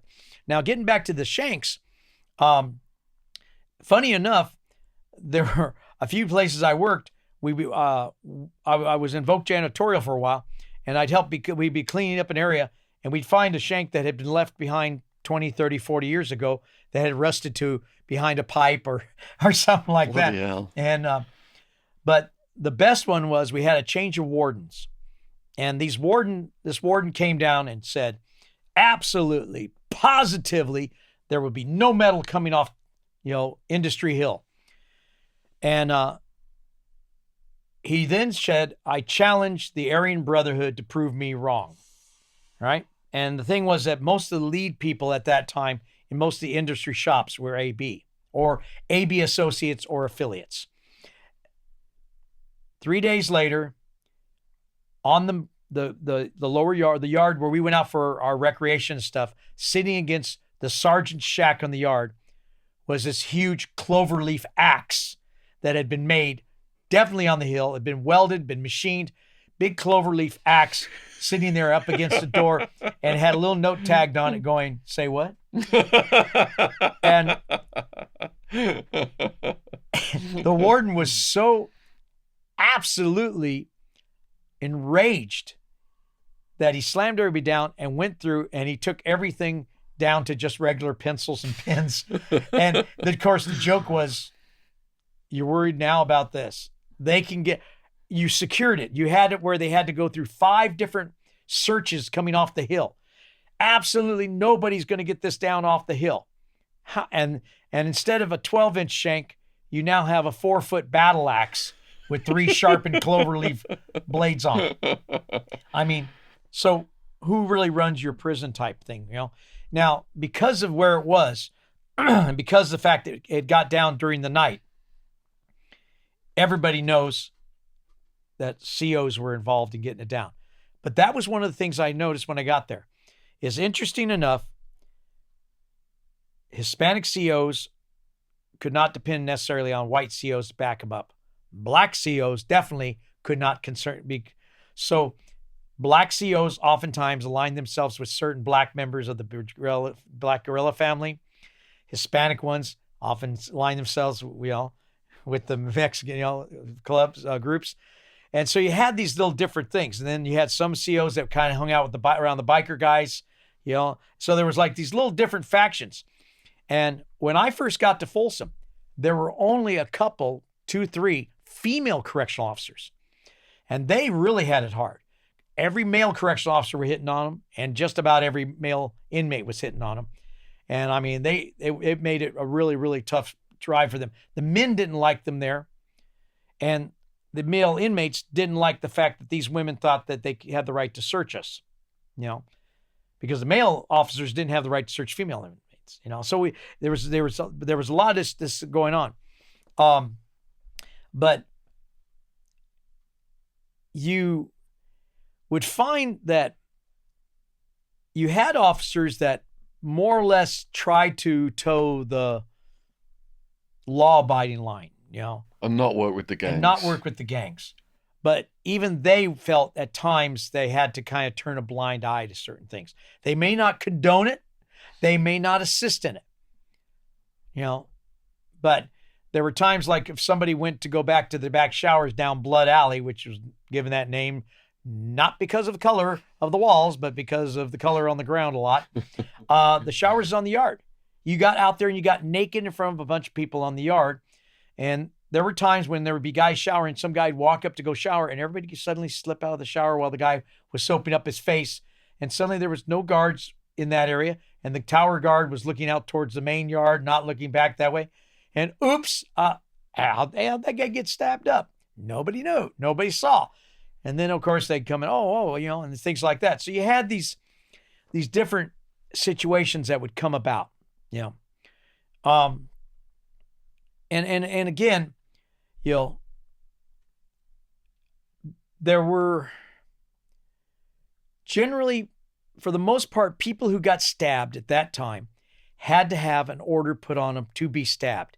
And generally, they had to have done something so severe, not paying their drug debts, telling on somebody, testifying against somebody, being a child molester, and some other different certain offenses.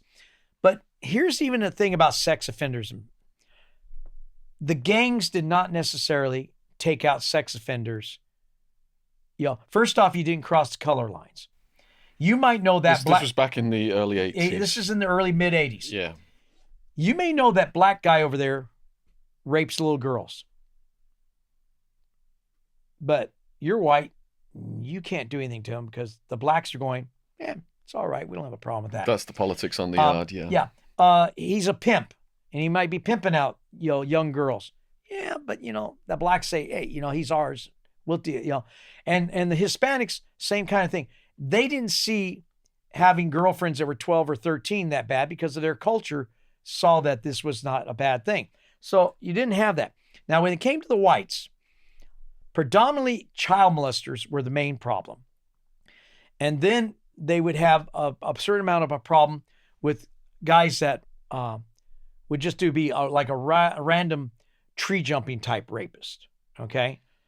But if you were somebody who kind of like was more of a pimp kind of guy, you were more of a ladies' man because you've got a whole stable of girls working for you. And it didn't matter that you got them out of a bus station and you okey doked them to come home with you and you got them in drugs and you had to beat them down to get them to work.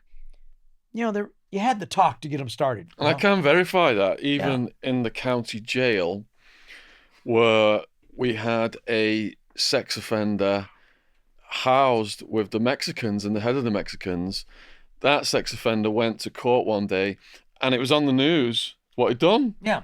So they waited till the guard did a walk so they could beat him until the guard did another walk, which was like 20, 30 minutes.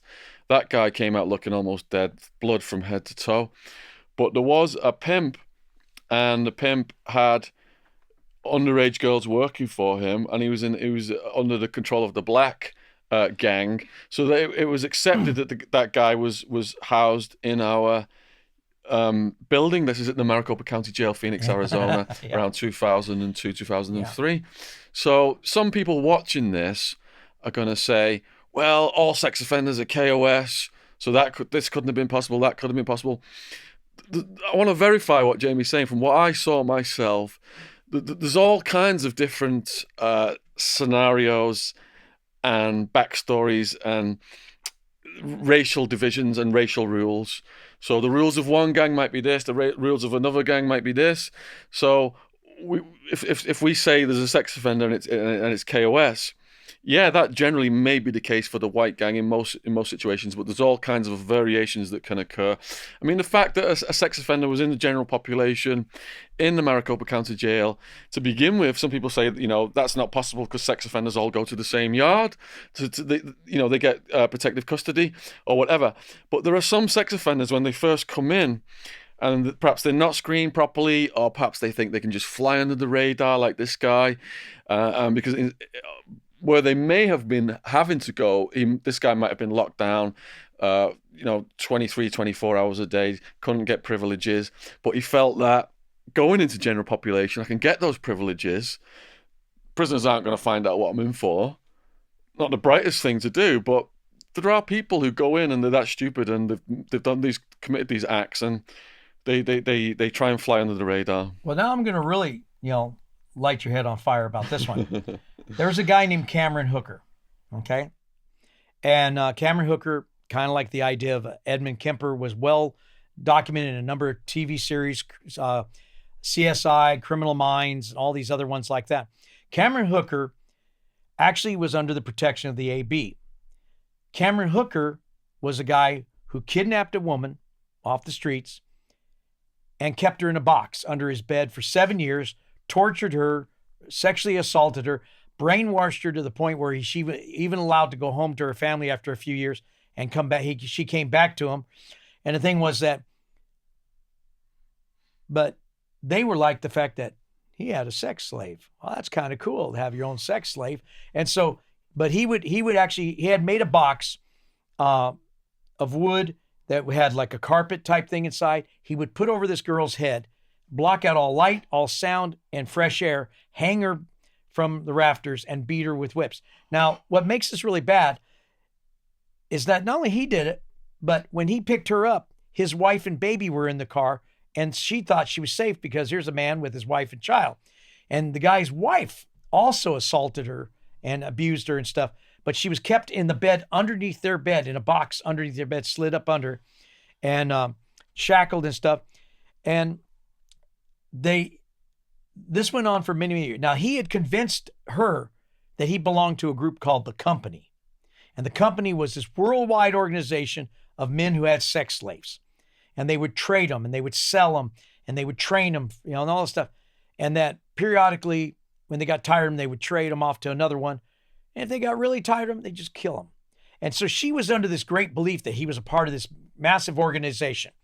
And the thing was that she was there in his control for 7 years, right? And people questioned when he did like let her have some freedoms and stuff, how come she didn't take off? But her mind was basically, she was locked in that he had this company that could get her and would kill her family and stuff and things like that. Because he actually would show pictures to her of her family in different places, doing different things, going, yeah, one of the company members took those pictures and stuff like that. But the AB thought it was so cool that he had a sex slave. And then the thing was, he used to make little dresser drawer type, furniture for your cell out of cardboard, because the man knew how to make boxes. So he'd make these. And then he would sell in the hobby shop. He used to sell these little beds with a box under with a plastic doll inside it. And people were buying these, come up to the hobby shop store at Folsom and buy these, the girl in the box, things. So the thing was, he had this. Now, this went on all the way up until about 2004. Okay. He's walking the line. He's not worried about a thing. Even after the AB had kind of been, most of the heavy hitters and leaders had been slammed in Pelican Bay and all these other ones. So there were mostly lower guys or guys just kind of on the fringe of stuff. But he was still under that because he had that mystique of being this cool guy because he had a sex slave. 2004, he had to walk down to a little bit down off the sideline, aside off the yard to go to the library. Well, there happened to be a kid that was there that was a skinhead. And the skinheads kind of had taken over the power whitey positions on the yard. And they didn't really care for him one way or the other. They just kind of left him alone because he'd had the green, the green light that he was all right by the AB type thing. So they just kind of left him alone. This one guy down there waited for him, just like we were saying, waited for him with a bunch of soap in a sock, and just, drove him to the dirt, stomped on him, stomped on his back, stomped on his shoulders, because it turned out that kid was a distant relative of his victim. Wow. And this kid hadn't even been born when that happened, but he was so angered about what happened. And then when he found he was at the same prison, without anybody's permission, he felt he had to do it. He was later banged up by his own fellers because, now you brought people mad at us because you broke their thing like that. So then Cameron Hooker ended up getting shipped out of there down to another prison that's the SATF, which is their California Substance Abuse Treatment Facility, but it's actually a PC facility. Now, here's the thing about it. I got to explain to you about the protective custody in California prisons.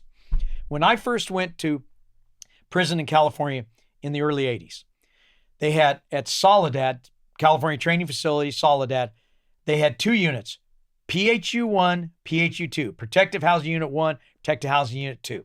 Okay. That's where Sirhan and a guy named Juan Corona, who killed like 40 some odd people. He was a farm worker, guy who ran farm workers, killed a bunch of them so he didn't have to pay them. Hold on a sec. For people who are not familiar with Sirhan, Robert Kennedy. Fascinated by this, the Kennedy assassinations that all occurred. Yeah. So Sirhan I watched Darren Brown, the magician, did an episode on this where he programmed a guy with the dots. When he would see the dots, he would assassinate someone in public, and he made this guy do it on this program. And cause Saran, when he saw the dots and the umbrella or whatever it was, triggered this thing. He'd supposedly been programmed by the CIA to do this assassination. Then every time he went up for his parole, he said, I couldn't remember doing it. So he showed no remorse, so they would never let him out. Yeah. That's still the case to this day, I believe, isn't it? Yeah. Yeah. So that's who Saran is. But yeah, but keep going. The other thing about Saran is that he's a political prisoner. If he had killed any one other person than Robert Kennedy, he would have been out by now. But the problem is there that California has, and this has been actually brought up, believe it or not, I've heard a number of staff talk about it, is they've got two problems with Saran. If he dies in prison, he becomes a martyr. If he gets released and deported back to his homeland, he then becomes a hero. So they don't know what to do with him, and so instead he just sits there. But anyway, but protective housing custody, 1 and 2. And the thing was, at the time, for you to get there, you either had to be like really super high profile like that, where you might have somebody targeting you directly, or you had to get stabbed up at 4 or 5 other prisons to get there. And there was a guy who was nicknamed, Pincushion, because, he had been stabbed like over 40 times, but never so serious that he was going to die. But, what was his charges, or what had he done? Well, he initially came in with from my understanding, pretty much just low life theft stuff. But the problem was he would gamble and get drugs from multiple people, and then tell them, sorry about your luck. And you can't do that. And particularly when it's different races that you're going into different people's gambling things, and you're doing things like, you owe them all this money, you owe them all this, And I mean, the thing was that there were a few times he had debts that were running in the thousands before they stabbed him up, because he kept going, yeah, my grandmother's going to send it. Oh, she forgot because she's elderly, But finally, after about 5 or 6 prisons that he kept getting shipped to and getting all this staff, they finally put him in there. But the thing was, and that's where eventually Manson got sent there and stuff. And actually, when Manson was there, a guy who was in another unit of that thing actually was able to get in there and attack Juan Corona, who had dementia, and Sirhan and Charles Manson, because they were all in the same yard together, same little area. But someone assigned him to do that. That's always been a question, whether the person was signed to do it or it was just a moment of opportunity, and he thought, hey, I'm going to get a big reputation here. I take out these 3 guys. But apparently a correctional officer forgot to lock this one particular door. And when we talk about locking a door, it's not like locking a door on a regular house. These are massive keys that are almost a 2-handed turner, And that's why in California, if you really wanted to, aggravate or piss off a correctional officer, you call him a turnkey, and hey, turnkey, come open my door for me. That just always really made them light up with happiness. But anyway, at that time, you had then parts of other prisons. You had part of Vacaville, you had part of Chino, and you had part of CMC, because there was multiple yards. And so they had different yards where they had more lightweight people who needed somewhat protection. And so they would send people to those different yards on those. At CMC, generally D yard, which was actually the mental health yard, and B yard, which was their other lightweight yard, were the 2 places they sent. They sent people to D yard because a lot of times the nutters there wouldn't know who you were anyway. And that happened because one of the people I knew that had been sent there, or that I did time with, was this guy who you may or may not know, named Christian Brando, Marlon Brando's son. And I was there with him when he was there. Yeah. And they put him in D-Quad because nobody knew who the hell Christian Brando was in D-Quad, because they were all on, their medications. But the thing was, but what ended up happening is that we went from having the PHU units, that suddenly so many guys were coming in with hinky crimes. So many guys were starting to tell on each other. So many guys were getting gambling and drug debts that they actually had to open up what they called SPU, Special Programming Unit prisons.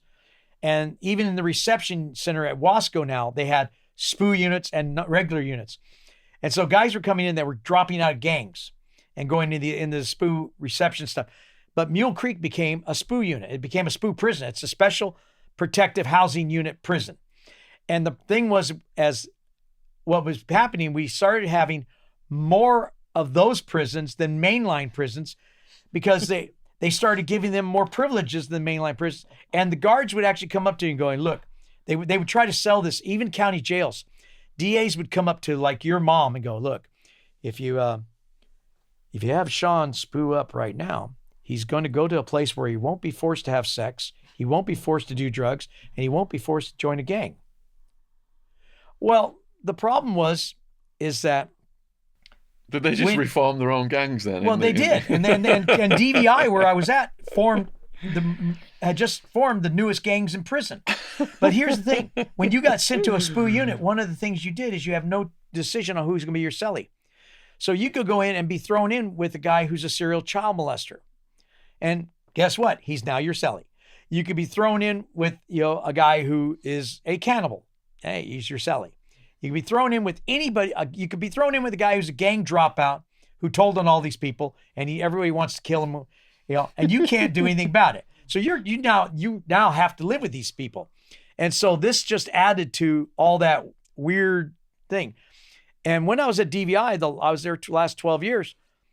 The majority of the actual killings that we had happen were happening in the SPU unit, where people that were going down were getting the permission to tell on other gang members so they could debrief, so they could get into the SPU unit, so they could kill somebody in the SPU unit that had told on the gangs before. The problem is once you go SPU, you can never come back to mainline. So the protective unit was getting more murders than the general population. Yes. It became more dangerous to be in there then. And the northern Mexicans, the Nuestra Familia, they were having some of the largest number of dropout. Now, here's the funny thing about this dropping out thing.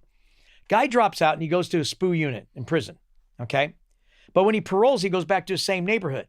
Now, he goes back to his same family. Now, he might have 2 or 3 brothers that are solid NF members, and he's just come out of SPU, but he's okay when he goes home. It's only while he's in prison he's considered to be, a POS, a piece of shit. Okay. So it was like this really weird, thing. But the thing was that then what happened was you started getting so many of these gang dropouts from different gangs, they decided to start, starting up their own gangs in there. Now you've asked for protection because you didn't want to be a part of a gang, and now you're starting your own gangs. Now the biggest one and the most dangerous one that now is in the protective housing unit is called the Northern Riders.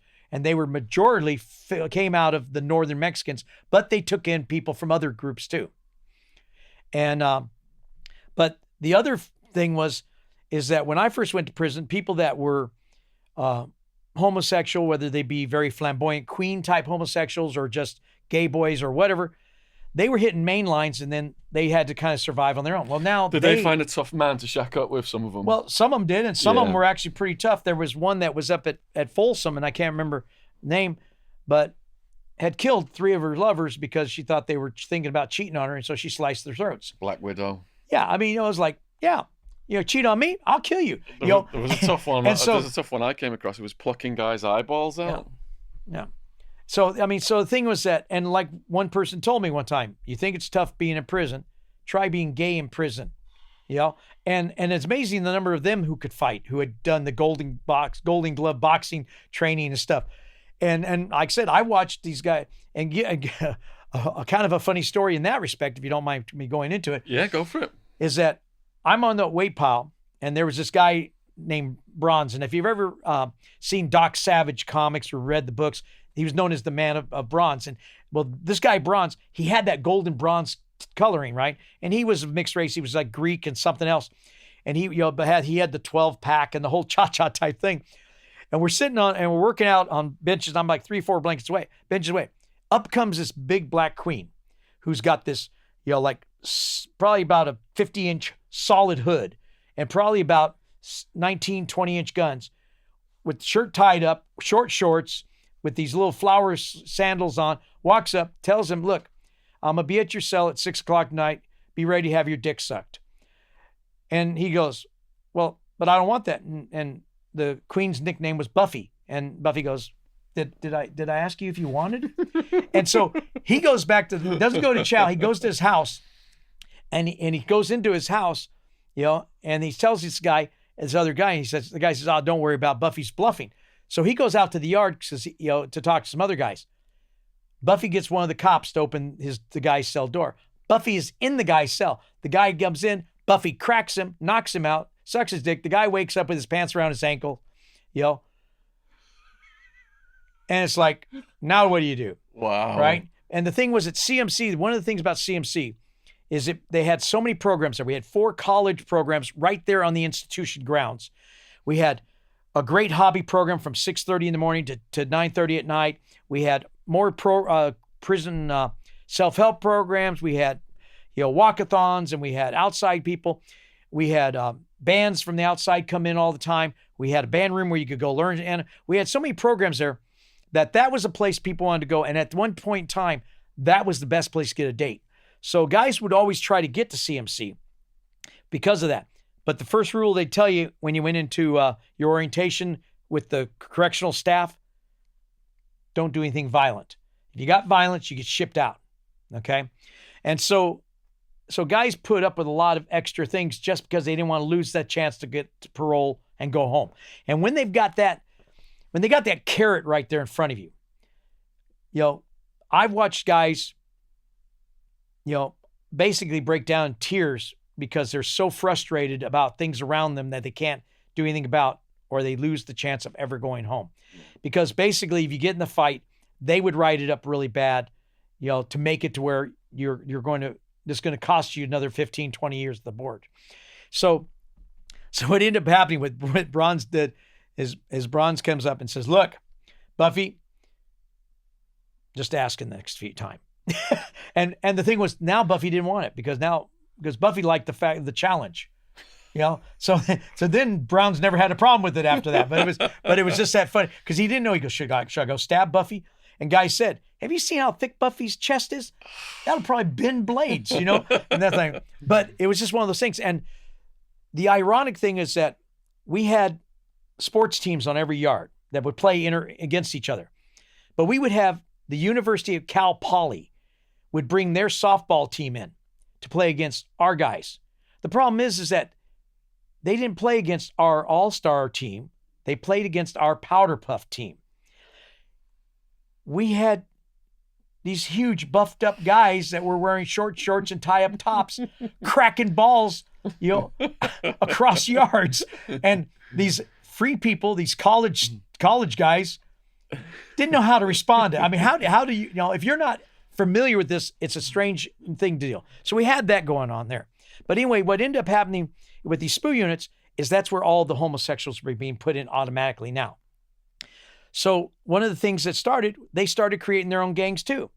And 2 of the most notorious gangs in the dual vocational institution SPU units were the Gay Boy Gangsters and the Deep Throat Locos.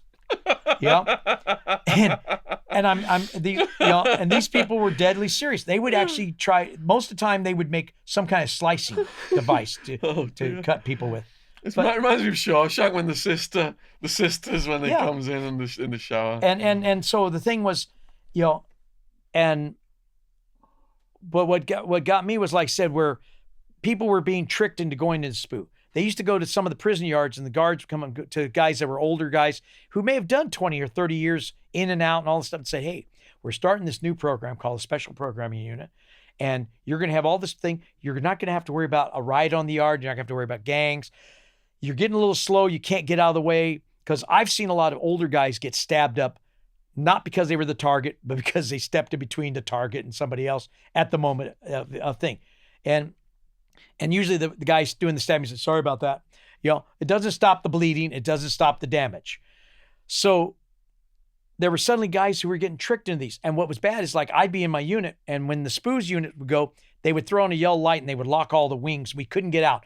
But we had a door, we had a window. So we'd be there out of the lifer unit waiting to go out. And I suddenly see guys I knew 20 years ago going by, and they're all shrugging their shoulders like, oops, I don't know how I got here type thing. But like I said, it was sad because once you went spoo, you can never come back, period.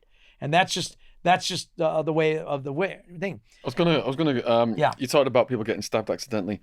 I had a guy called Two Tonys, and he was kind of mentoring a young person, and this kid was on a short sentence. He'd got Aryan Brotherhood membership, and the AB told him that there was a guy in lockdown who'd sided with the blacks and sent him a shank, and he says you got to do a number on him, and he dropped the shank on purpose because he was about to get released. And then Two Tonys was on the rec yard, and he saw what was going down, and he knew if he got in the way of saving this kid, he would they would kill him as well. And I got a video out on this on YouTube. What if a shot caller puts a green light on you? It did really good. But what I was going to ask you was, have you got any situations, any stories of people who got killed by the gang who didn't deserve it, like this kid? Well, yeah. Here's the thing, though. But it's prison snitching. That's something that I've always had an issue with too, because it depends on where you are. Because the whole thing is that I may be good friends with you, but then I hear somebody else over here talking about wanting to hit you. Now, I'm not friends with the guy that's talking about it. I don't know him. I don't care about him or anything, but I care about you. But now I come and tell you, hey, you're about to be hit. Now I become a snitch in their eyes because I gave up their plan to do you harm. And the thing is, but wouldn't they tell their own people if they heard somebody was going to hit one of their people? Well, of course they would. So it's one of these really weird things. It's like, as long as you're in our group, as long as you don't tell on one of us, you're not a snitch. You can do whatever you want as long as you don't tell on us. But it's these weird combining things. There was an old man when I was at Folsom when I first got there in the 80s. And there was these two guys that actually had an issue with each other because they'd been cellies. Something came up missing in a cell. The guy who lost this thing goes, you stole my shit. And the guy goes, I didn't steal your shit. The cops took it, that kind of thing. It later came out the cops did take it. But so they both get to decide they're going to have a knife fight at the top of this stairwell. Well, coming up from medical is this old guy, and he's got his cane, and he's walking up, and he's in his late 70s. And just as he steps to the top of the thing, they both lunge at each other, kind of like the Rocky and Apollo thing in the movie when they sling. And they both hit him from both sides in the lungs. They end up dragging him down to medical going, hey, man, we didn't mean it. It was an accident. We were trying to stab each other. Well, the guy died. They were real upset because they caught new cases, But there was another particular case where there was a young kid and his dad had done something wrong 15 years earlier. On the streets or in prison? On the streets to some guys that were in prison. Gang members. They were gang members. His dad basically had burnt them and then turned them into the cops on the streets for behind drugs. This kid had not been raised with his dad. Didn't know his dad. He just had the junior on his name. So he was greenlit. So they went to him, told him, you owe us this amount of money. He told them, no, I don't. I can't do anything about it. So they said, well, here's what's going to happen. You're going to pay us or we're going to kill you. Okay? So he tells, his mom what's going on. His mom tells his dad, you need to make this right. His dad writes into those guys and tells them, kill my son. That'll settle our debt. And so they killed his son. Jesus. I ran into the father years later, and he said, yeah, you'd think I would regret that, wouldn't you? But, I can walk a line again. Because he could. His debt was cleared. Wow. And his son was ironically in prison for stripping cars. Not a violent crime. Basically, all the cars he stripped were ones that were abandoned on the side of the road. He wasn't into the gangs. But that was one of the saddest cases I ever knew of somebody who got stabbed that really had nothing to do with any of the reasons to get stabbed for. and to think about, it was okayed from the street by his own father. Yeah. But but I saw stabbings. Like, I'm not a very good pinochle player. I'm gonna be straightforward with that. But when I first got to prison, and ironically, I only played about maybe half a dozen games in prison and this is the reason why. Pinocle's a cards game for some of the young people in the UK that might not. Okay. Yeah, and it's very popular in the California prison system. I'm at Folsom. This guy walks up to me one day and says, "Hey, do you know how to play pinochle?" I said, "Well, yeah, because I'd learned in the county jail, but I had to always use the cheat sheet to count, the cards pointed out how many points they were worth and stuff, to count mill or whatever they call it, So we go and we're playing against these two brothers, right? Now, because I really don't know the game, don't really know. All I know is that this particular card is the trump card, and this is one you want to try to make the points with, blah, blah, blah. And it goes down. If you run out of that, you go next high or whatever. The guy that tells me goes, "Look, I don't need you to do anything but basically be there and cover for him. My partner got put in the hole, so I just need somebody." Now, I didn't know there was $150 on this game. I had no idea. I thought it was just a friendly game. So I'm playing it. The guy on my right is supposed to be counting trump.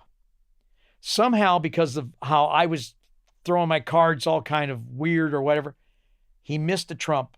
We took the hand. We won the game. My partner got the $150. His brother got so mad, called him a dump truck, pulled a knife out, and stabbed him in the neck. His own brother, because he dump trucked the game. They lost $150. Didn't kill his brother, stabbed him down through here, just cut him in here and stuff. But at that point in time, I decided that this is taken way too serious. I'm not playing cards with people anymore. And I didn't. The rest of the time I was in prison. Yeah. And I watched people get stabbed over chess games. Mm-hmm. I watched people, get stabbed over basketball games. I mean, it's just all these different little things that, a guy who's known to never miss a basket misses a basket, so he gets stabbed. Yeah. I mean, it's crazy, things like that. But I have to say that, and when it comes to a lot of the different prison gang stuff, at least in the very early years when I first went in, there was a much more regimented, much more orderly things. You could tell who the main shot callers were. They sat highest up on the bleachers on the yard. They usually had people. You couldn't just go walk up and talk to them. You had to go through a certain protocol and stuff. But in general terms, you didn't have to worry about being stabbed. And the thing was, here's something people don't really understand. The gangs don't want to just kill everybody that disagrees with them. That's part of the reason why I think I did so well. They would have liked me to be a part of it because of my way I stood for myself. But there were a lot of guys that were in for murder that never had nothing to do with the gangs. Because they said, "Look, don't make me have to stand behind you with a knife and watch your back. Yeah, I might not like it." So there were guys along that line. You had then guys that, some of the serial killers, some of the mass killers, I hate to say it, but some of the gangs were a little leery about, were they really on their rocker? Were they not on their rocker? What would happen if things went wrong? So they didn't really want. So there was a lot of different little reasons why certain people were not really pushed in. And this is tying in now. We're going to move into section Right. 3 here from what you're saying, because this is tying nicely into it. We're going now into section 3, which is Jamie's going to respond. We're going to respond together to some of these comments, some of the critical ones in particular. All the people who've supported Jamie and sent their love, we really appreciate that. But, it's everybody's right to criticize and have critical thinking skills and post their objections. And it's Jamie's right to come in and do a second podcast and do rebuttals. So I said at the very beginning of the podcast, prison was extremely different when Jamie went in the early mid-80s to how it is now. So the keyboard warriors judging what happened to Jamie back then by the rules of today, you've got to roll back the clock 20, 30, 40 years to understand fully. One of the main things that people had an objection with, and it's the video that's gone the most viral, actually, people were most interested in, it was the almost 40 minute story of the shot caller putting a green light out on Jamie. And a lot of the comments said, you know, who does this guy think he is? Rambo going in, kicking all these AB's asses. They would have shanked him to death in a heartbeat. But like Jamie was just explaining before I started to talk here, the culture was so different back then. And the shot caller that Jamie had an issue with, was it Wesley was his name? Wesley Tucker. Wesley. That guy was just one guy in a structure of the Aryan Brotherhood. This wasn't a hit put out by the main guys who'd founded the Aryan Brotherhood. No. And I think a lot of people have misinterpreted that. If a hit had been put out by the main guys who founded the Aryan Brotherhood, Jamie wouldn't be talking to us here today. And that Wesley guy, he ended up getting issues with his own people. He was killed. And they ran him out, didn't they? Killed him. Well, no, here's the thing. Like I said, I met Wayne Bulldog Ladd, one of the 4 original founding members of the AB, many, many years later. And he told me straight up, if I'd put a hit on you or you would have been killed.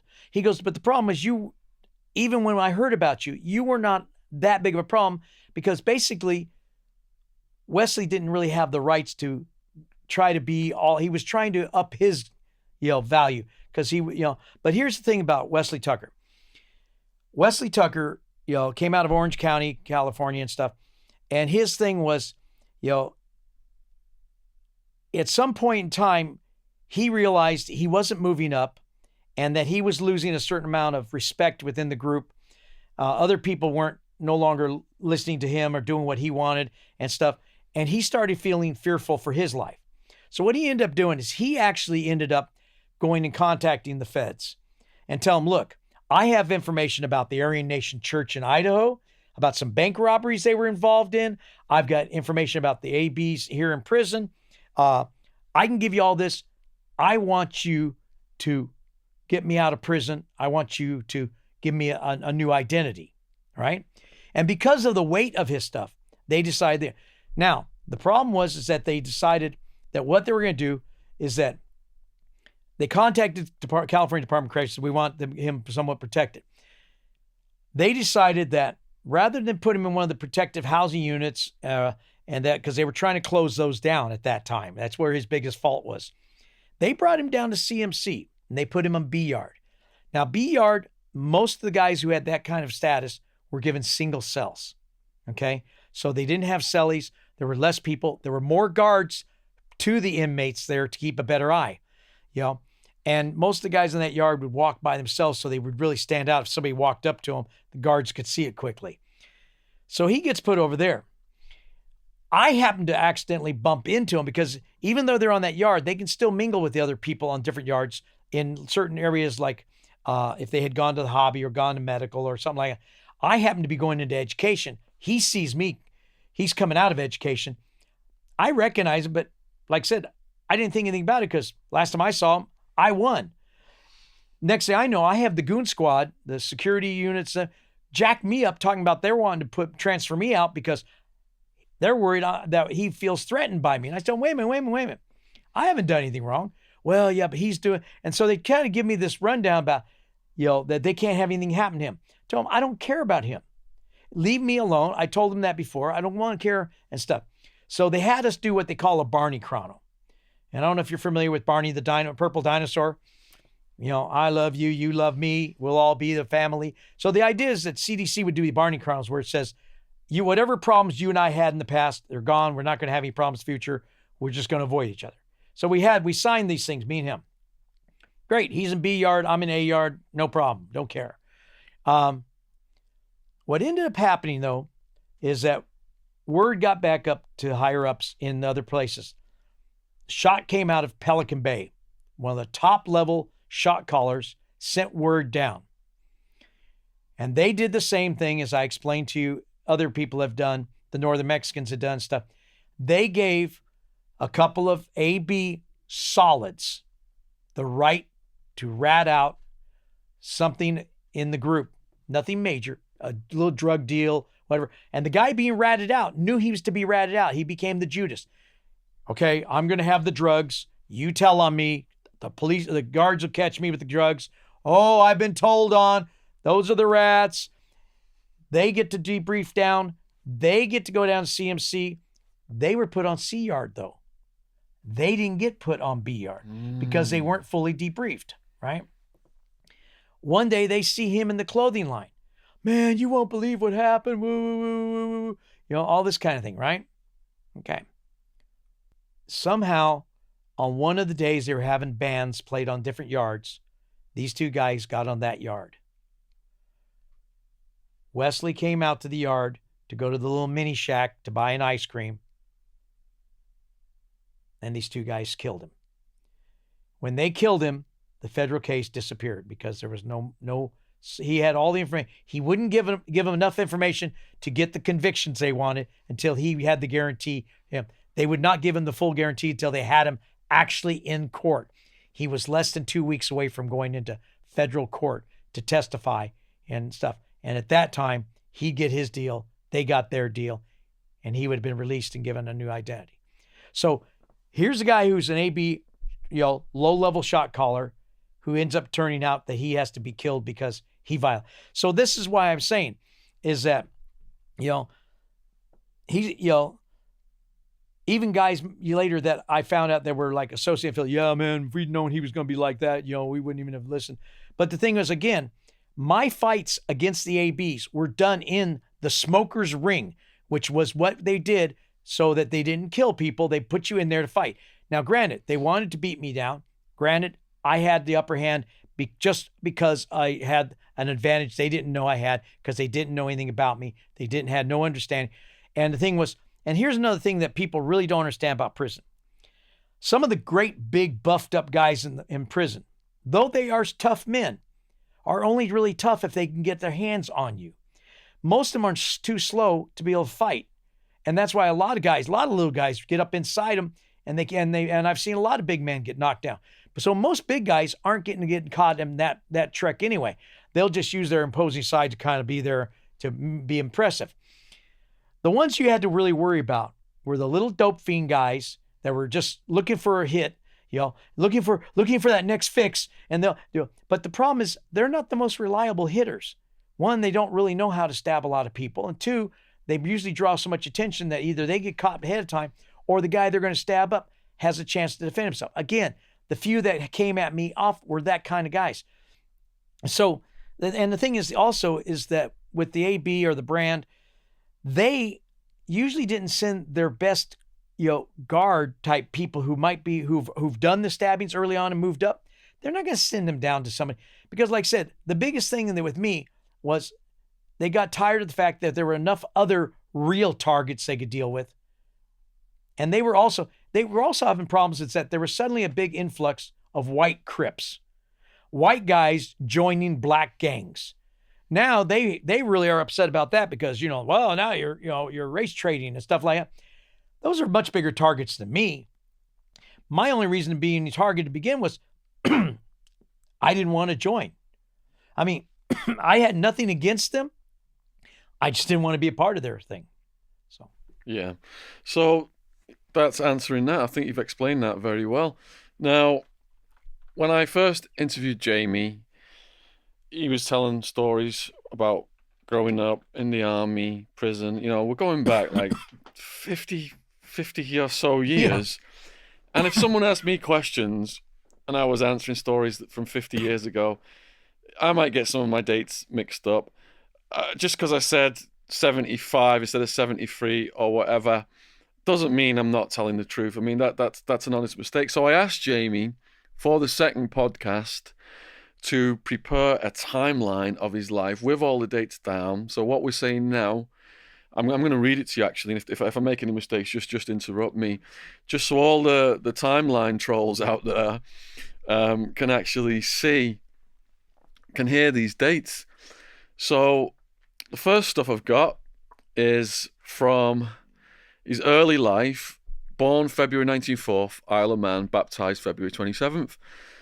Now, Jamie didn't know this when he'd gone to America until he was, a prison court case. All this stuff came out later, so he didn't know who he was, where he was born, what his name was, or any of that stuff. Some people have thrown the legal case out there and said, well, he murdered so-and-so, and that was a relative of his. Well, at that point, they thought it was, but they didn't even know. Jamie didn't even know who he was. So we're going to get back to that in a minute anyway. He was kidnapped as a 1-year-old, taken illegally into the USA, sold and given a false identity. Of an actual U.S. citizen child who had died and stuff. So I was given a false identity of an actual U.S. citizen. 1966 to 67, his new mother worked for a Dr. Wetmore in Phoenix, Arizona. 1968, left with Dr. and Mrs. Wetmore, given a new name, John Raymond Wetmore, and date of birth.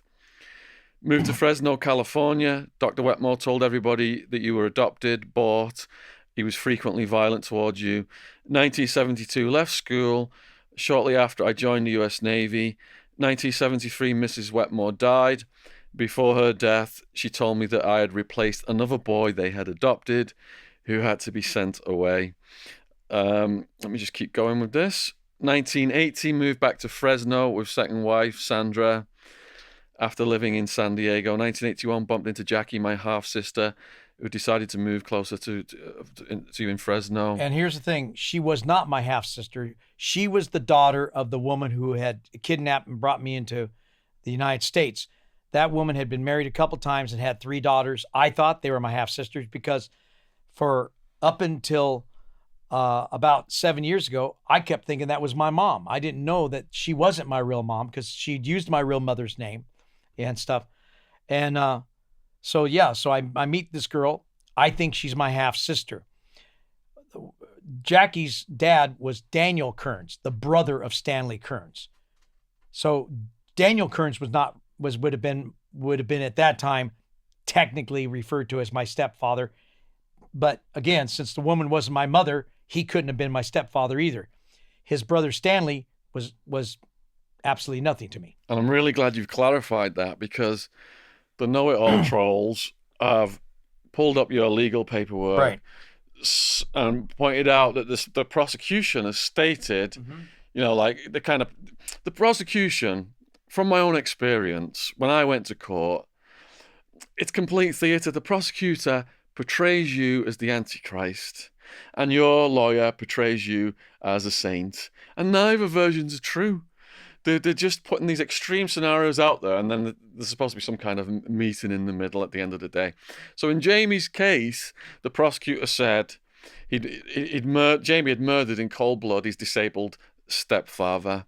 So that is, of course, on the legal paperwork. The state has control of the legal paperwork. They put the scenario down. So some people have gone up and dug up Jamie's case. One troll in particular, he must have responded to about 100 different people or more, because YouTube stopped posting started to block his posts. I didn't do that. YouTube did it. I actually freed some of the posts up last night before I came here, because I believe in freedom of speech. Jamie's got nothing to hide, and we can respond to these comments all day long. So the troll's been putting out there, this is all lies, what Jamie said. He killed his own family members in cold blood, disabled father, blah, blah, blah.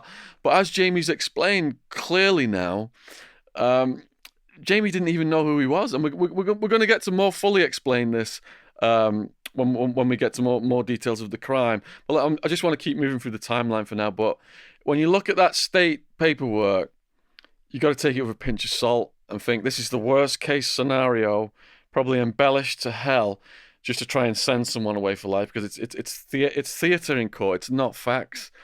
They just want to get an emotional reaction if it ends up in front of a jury.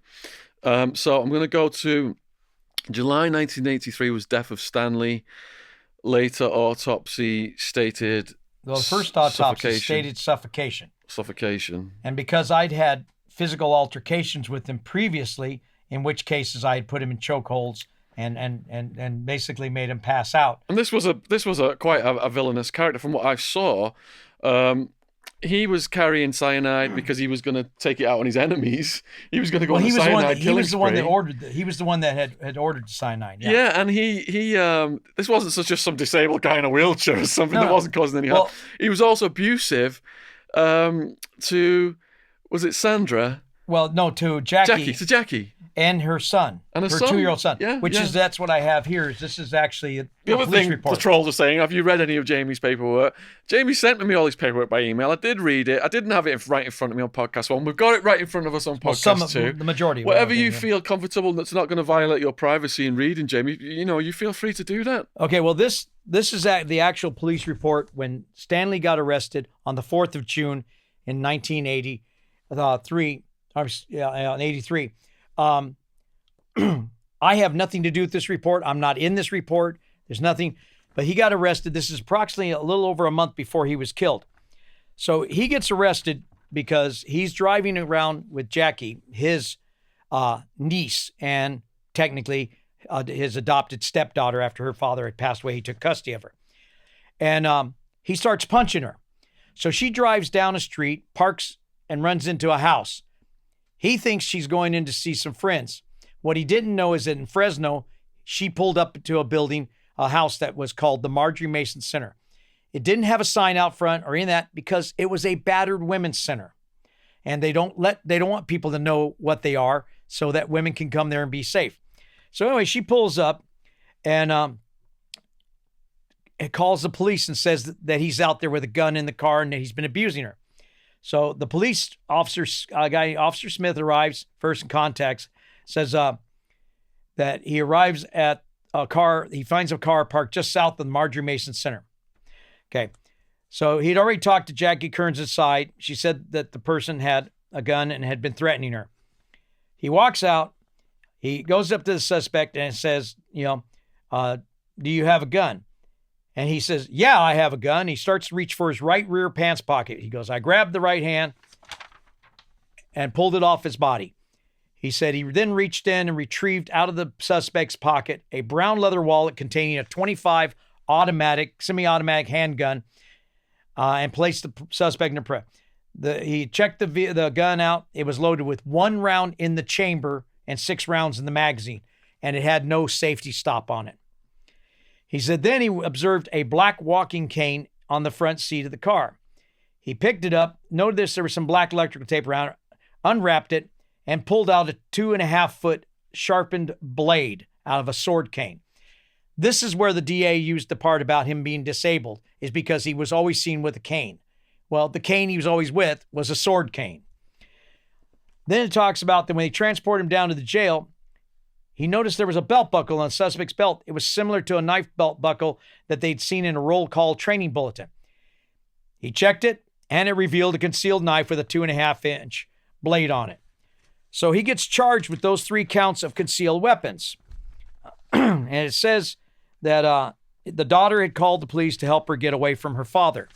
Now, when they were doing the report back here in highlight and stuff, it talks about that Jackie had said approximately a month ago her father had in front of her and her sister-in-law, Sandra Wetmore, was choking her 2-year-old son, Danny, 2-year-old son, and stated it took both the girls to pull him off. As her son was gasping for air, she took him to the hospital where he was found that the doctor said that he would be okay.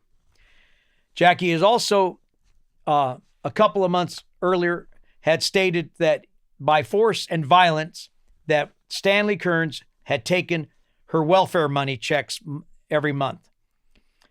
Then Jackie had recontacted the DA's office after this arrest and said a complaint stating that he called her from the county jail and stated that when he gets out, that he will kill her. Yeah. And so this is the disabled victim. This is the disabled guy. And like I said, the only thing that Jackie's mom told me when I was little is that she did make the comment that my name was Morgan James Kane, but she always called me Jamie. She was going by my birth mother's name. And then the fact that she did make the offhanded comment that I was born on the Isle of Man, but I was like 6 or 7 and it didn't mean anything until many, many years later when I actually started, because I don't know what that means. I mean, I've got grown people today in America that still don't know what that means. I had teachers tell me I was a liar, that there was no such place as the Isle of Man. These are some of the same teachers that think that the United Kingdom is approximately half the size of Texas. So, right. So moving on to one of the next things that was criticised then was your. Do you have more to say on it? Oh, well, the timeline. Keep going on the timeline. All right. So let's see. 1983 July, death of Stanley. Autopsy, suffocation. Okay, now before we go further on this, that was when also is when we got the rest time out of that. I had sent you my probation officer's report, and in the probation officer report, they talked about they arrested Sandy and Jackie behind the forgery of the $440 worth of checks. Now, they verified by handwriting specialists that all the handwriting was done by Jackie. The endorsements of the checks were done by Jackie. My wife, Sandy, drove Jackie to the bank, which then allowed her to become an accessory to those forgeries. Now, Jackie at this point in time is now facing, they were threatening her with 18 years in prison for the forgeries. Because the original autopsy in July said he had been suffocated, I was being looked at as being the possible person because of my military strangling him, right? But they had my wife for the involved in the forgeries and Jackie. Now you can come to this part up here. October 10th, 1983, Jackie told the DA that Sandra had poisoned Stanley with cyanide. How convenient that the killer now has got a way out. Jackie became chief witness and was allowed to inherit Stanley's estate. The person had all the motive in the world to commit this murder, to inherit the estate. Why on earth would Jamie? What motive has Jamie got in this scenario? Now, and was allowed. Autopsy verified Jackie's claim to poisoning. So the police now have to put a poisoning on you, not a strangling. Well, no, but they don't put a poisoning on me. Here's the whole thing, because she now becomes their witness, their chief witness. Now, here's the part of the deal. She gets total immunity on all the check charges for her truthful, immunity or a truthful testimony, right? So what she testifies to is my wife poisoned Stanley. I moved the body and lied to the cops. So my only charges at this point in time is accessory after the fact and lying to the cops. Okay. So this is all they've basically got on me, because they know I didn't do the checks. My handwriting's not on anything. They know I didn't take her to the bank. I have nothing to do with the checks at all. And this is a well-documented fact. Probation officer report that was done after I was sentenced and days before I went to prison stated this. And it goes on to talk about this. So now, the fact that she knew this and that she knew it was poison and she knew my wife did it and stuff. So then you go ahead with the 12th. 12th of October, 83, Sandra was charged with murder and forgery. Now, on this, it wasn't just murder and forgery. She got 2 counts of special circumstances. That's 2 counts that would allow her to be put on death row.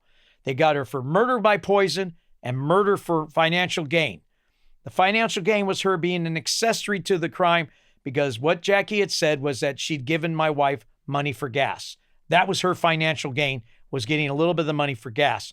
So that's what they'd start charging my wife with at this point in time.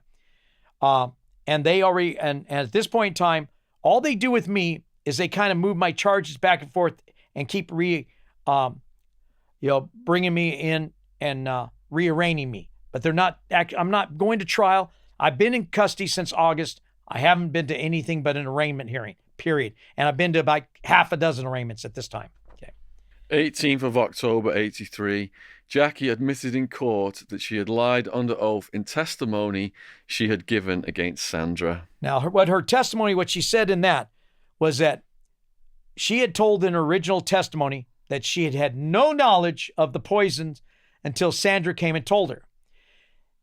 At that time, her testimony then came up that she lied in the fact that she had been the one who, in fact, had given Sandra the capsules and had tried to get Sandra to take them down to the county jail and give them to Stanley while he was in the county jail. Unfortunately, people didn't realize you can't just take that. No county jail or prison will allow some family member to walk up to there and go, "Hey, I've got these pills for him. They're for asthma. Could you give these to him?" And so the thing was is that the fact that she knew about the poison, that Stanley had bought the poison, she was the one that handed the pills to Sandra and instructed Sandra to take him to the jail because she couldn't, because she has a restraining order against Stanley. Stanley could not come to her house even if he gets released. Puts my wife into that situation. My wife can't give him to the jail. The jail will not accept him. So she brings him back to our house. Okay. So, but interesting enough, even though she admits before a Superior Court judge that she lied about these certain little minor facts, as the DA said they were, he did not take her immunity on her check charges away and still kept her as the chief prosecution witness. December 1983, Sandra stood trial alone for forgery and murder. She had a hung jury and the DA filed to have her retried. January 80... Okay, when she had her hung jury, they polled the jurors. One juror is what hung the jury up. And he gave the reasoning is he had a problem sentencing a woman to death if she was convicted. So that's why the DA felt this was going to be still a good case. He just had to be better at getting the next set of jurors. So this is when they came. January 84, DA offered a plea bargain, allowing you to save Sandra's life if you plead guilty to the murder with no special circumstances and forgeries, and that you would only serve a maximum of 15 years. Yes, because the whole point at this point in time, and my attorney, my wife's attorney, and the DA showed me the California Penal Code, the laws that said that I would earn day-for-day credit, which means I would go to my first board at 13 years. Yeah. Because I did not have extensive criminal backgrounds and all the other stuff, they said that they would, that I would likely get found suitable at that point in time. And at the very most, I would only do 2 more years if I, think. But at that same time, the DA had given a verbal agreement he would never oppose my parole. And then February 84, you agreed to a plea bargain, 25 to life, verbal guarantee the DA would not object to parole. So you got played by the DA and you got played by the women, because when you came up for the parole, the authorities weren't letting you go. Well, not only that, but let's just step a little bit further into the future here. Okay. 1989, the laws in California change. The first thing that they changed in 1989 is they did away with the half-time good time credits for lifers. So now, instead of my going to my first board in 96, I wouldn't go to my first board until 99. That was the first thing. So I just lose that. The next thing they did, the same time period, because of a couple of very infamous cases, Larry Singleton and Archie Fain, having such a public outcry behind their stuff, the legislation, because of public outcry, created the law allowing the governor to review parole dates and reverse them if he chose to. The argument with that was I had already been in prison at that time for more than 5 years. Now, they have a law that says ex post facto. Ex post facto says you cannot make a law today that will negatively affect people and retroactively apply it. It would be like them suddenly saying, okay, we now have the death penalty. Anybody who ever committed murder has to be put to death, and pulling all these guys up and killing them, even though they had already been sentenced to something else. So we've argued, and we argued this for many, many years, that even though they had the right to give the governor that power, it should have only been for anybody who came into prison after 1989, not for those of us before. Time and time again, state courts and federal courts ruled against us. So that's why the governor got to take my date in 2013 and why I had to wait for another governor approval here in 2017. Right. Now, I've got a whole list of all different prisons that you've been in. Mm-hmm. What I'll do is we'll have some of these pictures of you and the PowerPoint slides put on the video. People can freeze frame it and read that, rather than me just read this whole list, because you've been through so many. What I want to do, though, is just skip back in time now. You've got from 1972 to 1976. Yeah. You were a U.S. Navy corpsman, corps. not a coroner, as some people have put in there. They've put in, I was a coroner. I was never a corpsman. I was a corpsman. Corpsman. But the pronunciation is actually corpsman is the way it's pronounced. It's spelled Corpsman, but it's pronounced corpsman. And the thing is, the whole title is hospital corpsman. But the way it's usually designated as a hospitalman is somebody who works on the hospital ships and in the hospital buildings on land. A corpsman is somebody who goes with the U.S. Marine Corps. And some people have said, oh, the Marines don't have Navy with them. Yes, they do. We are their dental techs and we are their corpsmen because they do not have it. The United States Marine Corps is under the Department of the Navy. I read testimonies from Marines saying the corpsmen are in there, corpsmen are in there, thick of the gore, thick of everything, doing the medical stuff. Right. We are the guys who are so crazy that when bullets are flying and a Marine is wounded 30 yards out from us, we run to him. Yep. We don't make him crawl back to us. And that's part of the whole thing. And that was one thing the DAs kept giving me problems with in board hearings is that I wasn't normal if I would be willing to run towards gunfire because the common thing people do is run away from gunfire. So now, according to the legal paperwork, you did have some priors. Well, that's the whole thing is that the priors that were listed, one of them they happened to have was 1973. The problem was in 1973, I'm in the military and I'm in Panama. So I didn't.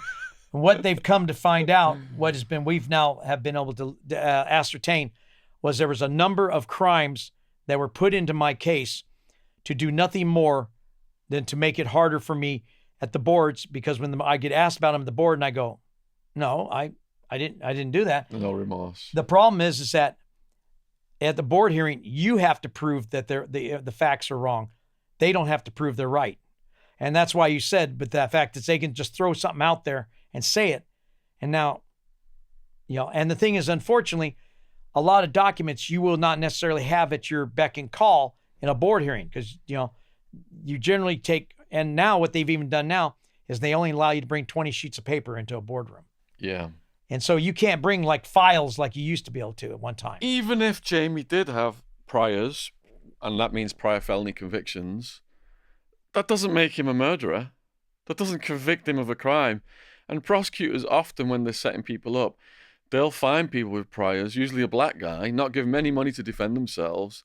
And they'll know when they bring the priors up at trial, that guy's through because the jury's going to think, well, if he did this robbery or did this, it's just the next step to killing someone. It's a strategy that the prosecutors use. Well, one of the charges that was brought up a few times is that and here's the thing about also in California, anything you've ever been arrested for, you don't have to be convicted. If you were ever arrested, that now becomes a prior as far as DA to use against you.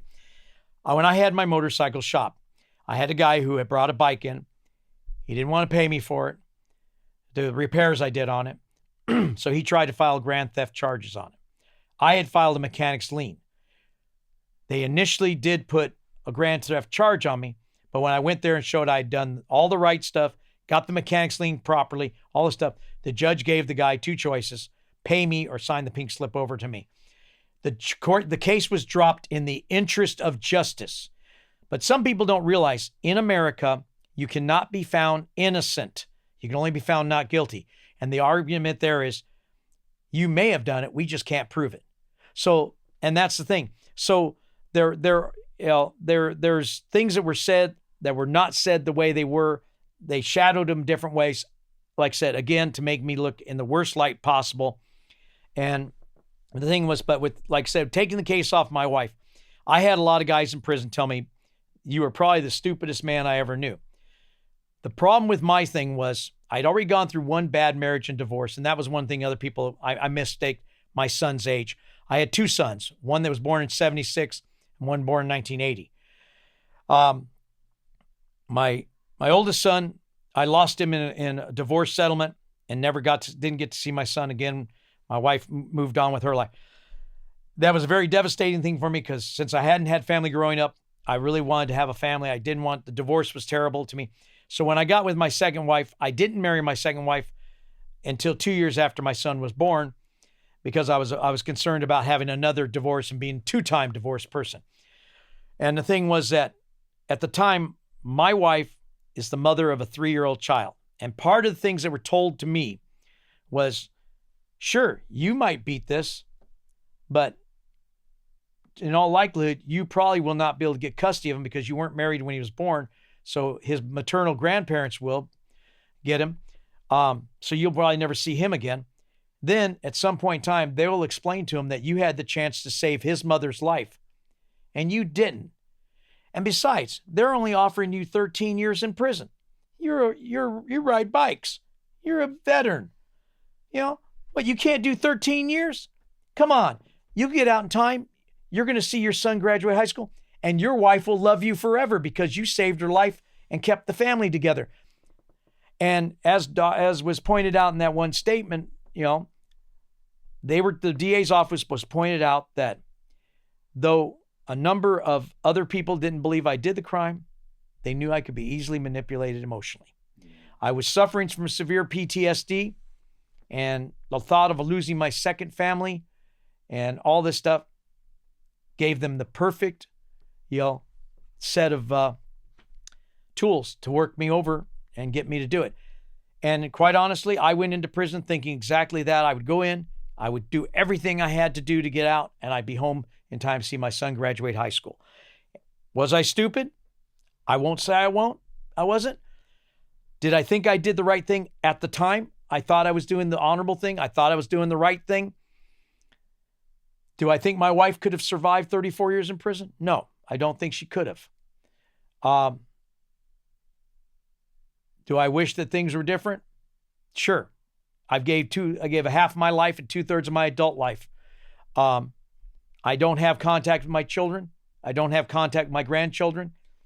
So this cost me far more than just the time I did. It cost me so much more in all that. I never had the chance to reestablish myself with my parents or my grandparents who were still alive, you know, after I'd gone to prison. I didn't have that opportunity. So the thing is that I think I do need to say this to basically to the trolls, is that I'm not here to make you believe anything. You know, you're free to think as you want. All I'm telling you is what I experienced. And when I can tell you that I've heard things other people have experienced about different things that I found to be quite exceptional. And in some cases, I'm glad I didn't have to experience what they did. But you can make up your minds. But, you know, it's real simple. I've got to live my life. I'm going to go on with my life. I've survived. And I wish you all well. Another thing was the military discharge certificate, which I believe you've brought today. And if there's anything you can read off that, yeah, let's. Please do. Okay. People are saying, "Oh, you can just get those printed out and order them online." And all this I would like to point out something that in 2008, when I really had gotten my name given back to me finally by the California Department of Corrections, as well as in 1990, it had actually been ordered by the Secretary of State of California.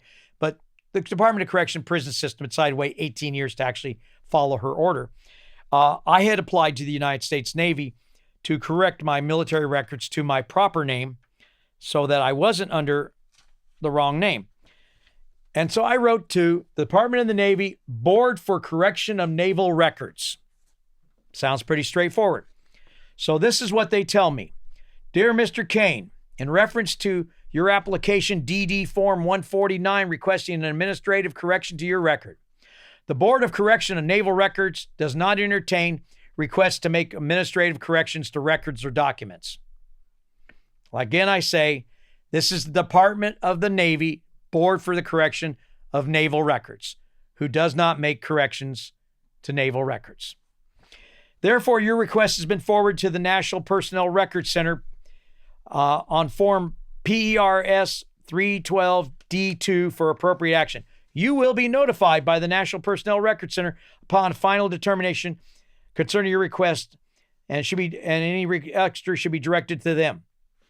And so then I get the letter from the National Personnel Records Center. As you can see, the inmate copy stamp, because it was sent to the prison and became a government agent. They made sure they got a copy of it too. And this is what they tell me. Mr. Kane, in response to your request to have service records of John R. Wetmore corrected, not changed, corrected to the name of Morgan James Kane, and 2, to have request for service-connected benefits be processed for the PTSD that John R. Wetmore was diagnosed to be suffering from per a Veterans Administration psychological exam conducted in 1977, it is determined upon the completion of an intensive investigation to deny those requests. The reasons for the denial are based on information provided by the agencies of the Department of Homeland Security, ICE, and NCIS. These agencies have verified the following. 1, you were born in England and are a British citizen. 2, you entered the United States illegally. 3, you continue to remain in the United States illegally using the name and Social Security of John R. Wetmore, a U.S. citizen. 4, you knowingly and under false pretenses enlisted in the United States Navy using illegally procured identification documents. 5, you volunteered for training, hospital corpsman, Fleet Marine Force, and service deployment, Vietnam, Special Ops, and Provost Marshal, allowing you to gain access to sensitive and or classified materials. The Department of Homeland Security has determined that based on these foregoing violations, you fall under the provisions of the Patriot Act and the Anti-Terrorism and Effective Death Penalty Act of 1996. Since you committed all these criminal violations before those provisions were enacted and your removal from the United States has been ordered, you are not able to be prosecuted for them. However, all records, documents, files referencing the service records of John R. Wetmore are sealed and archived by federal agencies. This letter is serving notice to you. There is no longer a record of John R. Wetmore ever serving in the United States Armed Forces, as well as all medals, ribbons, and citations are hereby rescinded. You are not a citizen of the United States of America. There is no appeal on this decision. Morgan James Kane, you are a criminal alien who is found to be undesirable, and once you are returned to England, you may not return to or apply to return to the United States or its territories. If you attempt to apply for military benefits after this date of the letter, you will face criminal charges under the federal acts cited above. Copies of this letters have been forwarded to the following agencies: Immigration and Customs Enforcement, Naval Criminal Investigation Service, Department of Justice, Social Security Administration, and the Veterans Administration.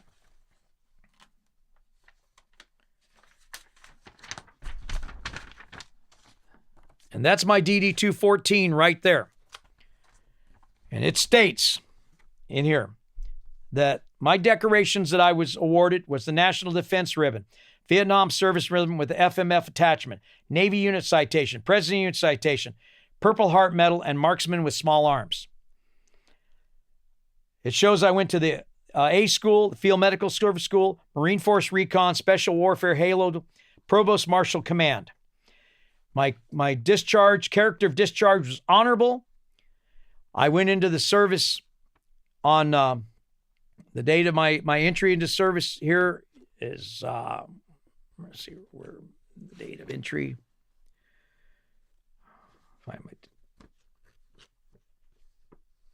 Okay, date of entry, August 1st, 1972. Net years of service to this period, 4 years, 4 months, 24 days. Total service, 4 years, 4 months, 24 days. Foreign and over or sea service this period, 2 years, 8 months, 6 days. My date of discharge, 12/25/76. The date I was made a second class petty officer was August the 12th, 1976. I was discharged from the U.S. Naval Station, San Diego. So we've addressed all of the major issues that were raised on YouTube.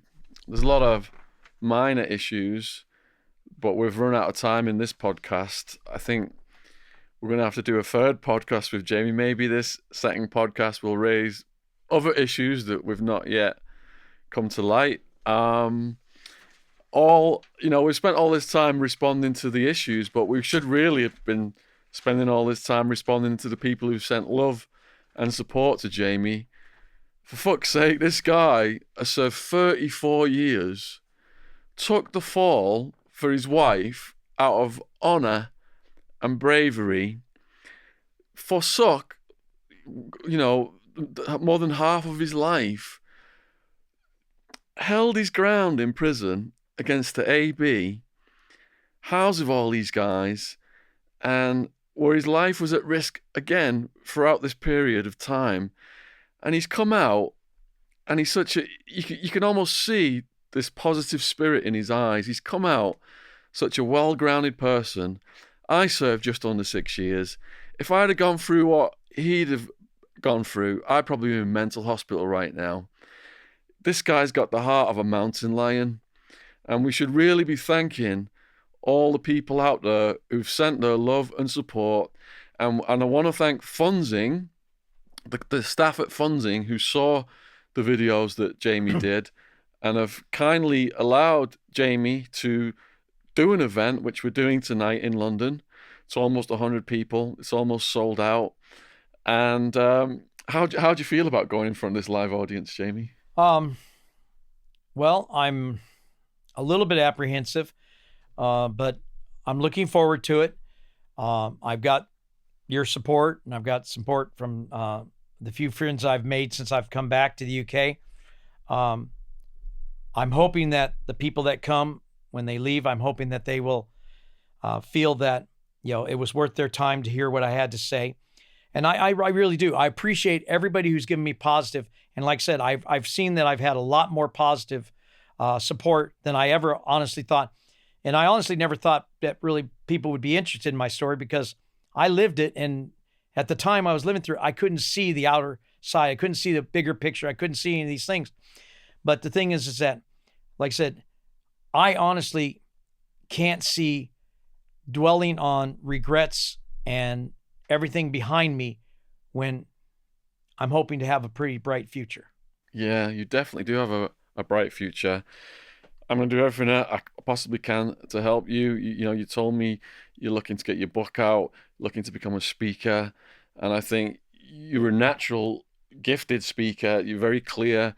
And you've got this story that just blows people's minds.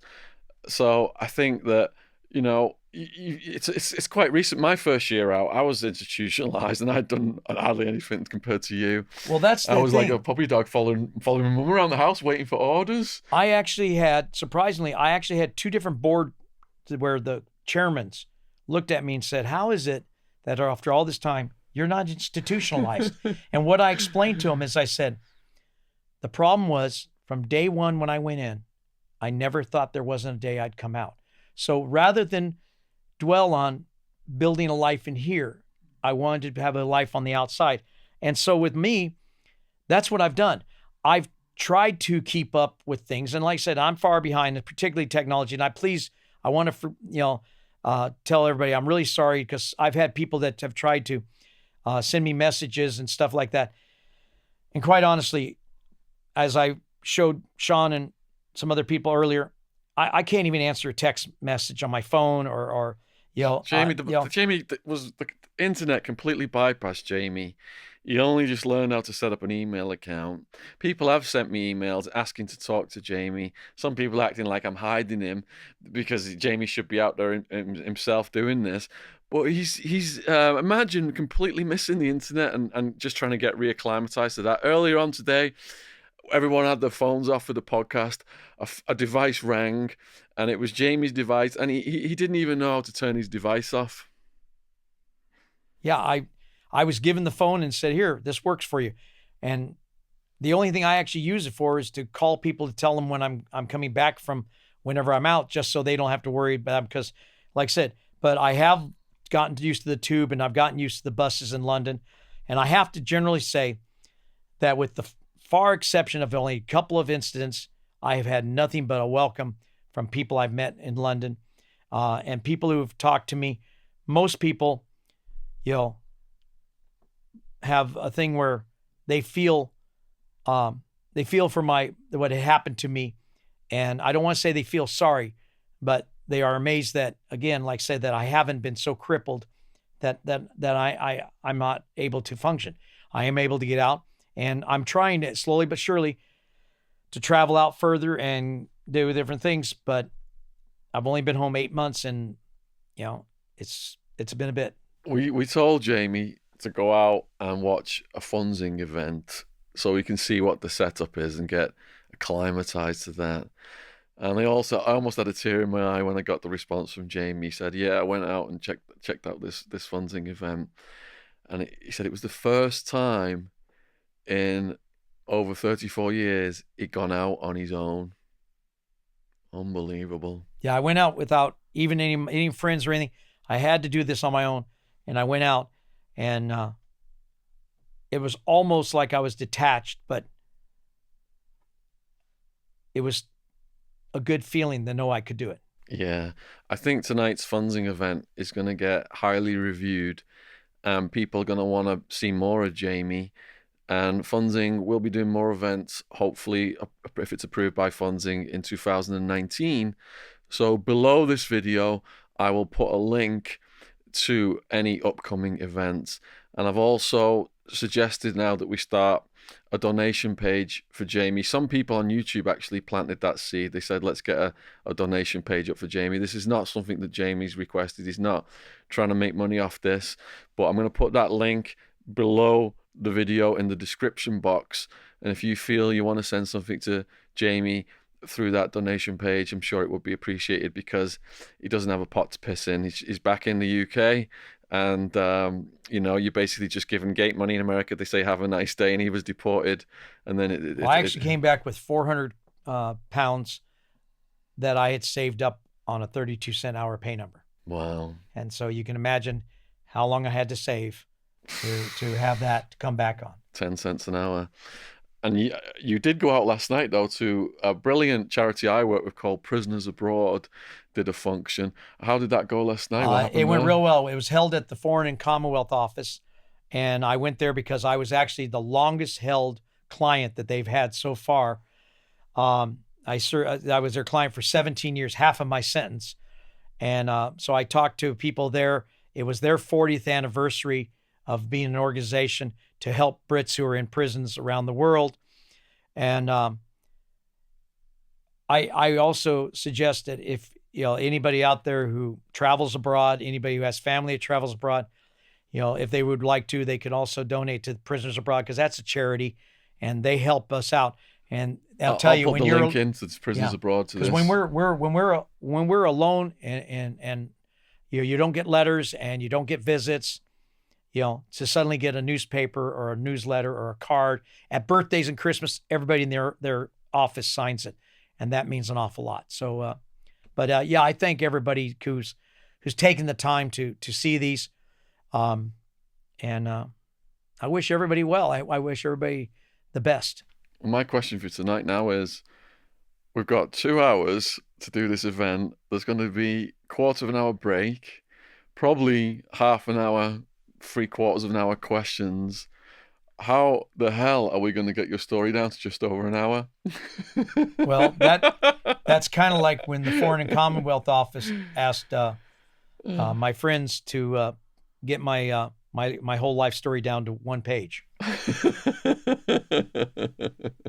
It couldn't be done. So how long did you speak for last night? I actually they had me. I spoke probably for about 45 minutes altogether to different groups. They had me going to small groups of So you had to repeat yourself then to each group? Well, that, or they were more interested in this part or that part. So yeah. So some of it got repeated, but there was different people heard different parts, and so but it was interesting. Yeah. I'm sure it's gonna go good tonight, man. Give us a hug. Yeah. Cheers, Jamie. Thank you. All right.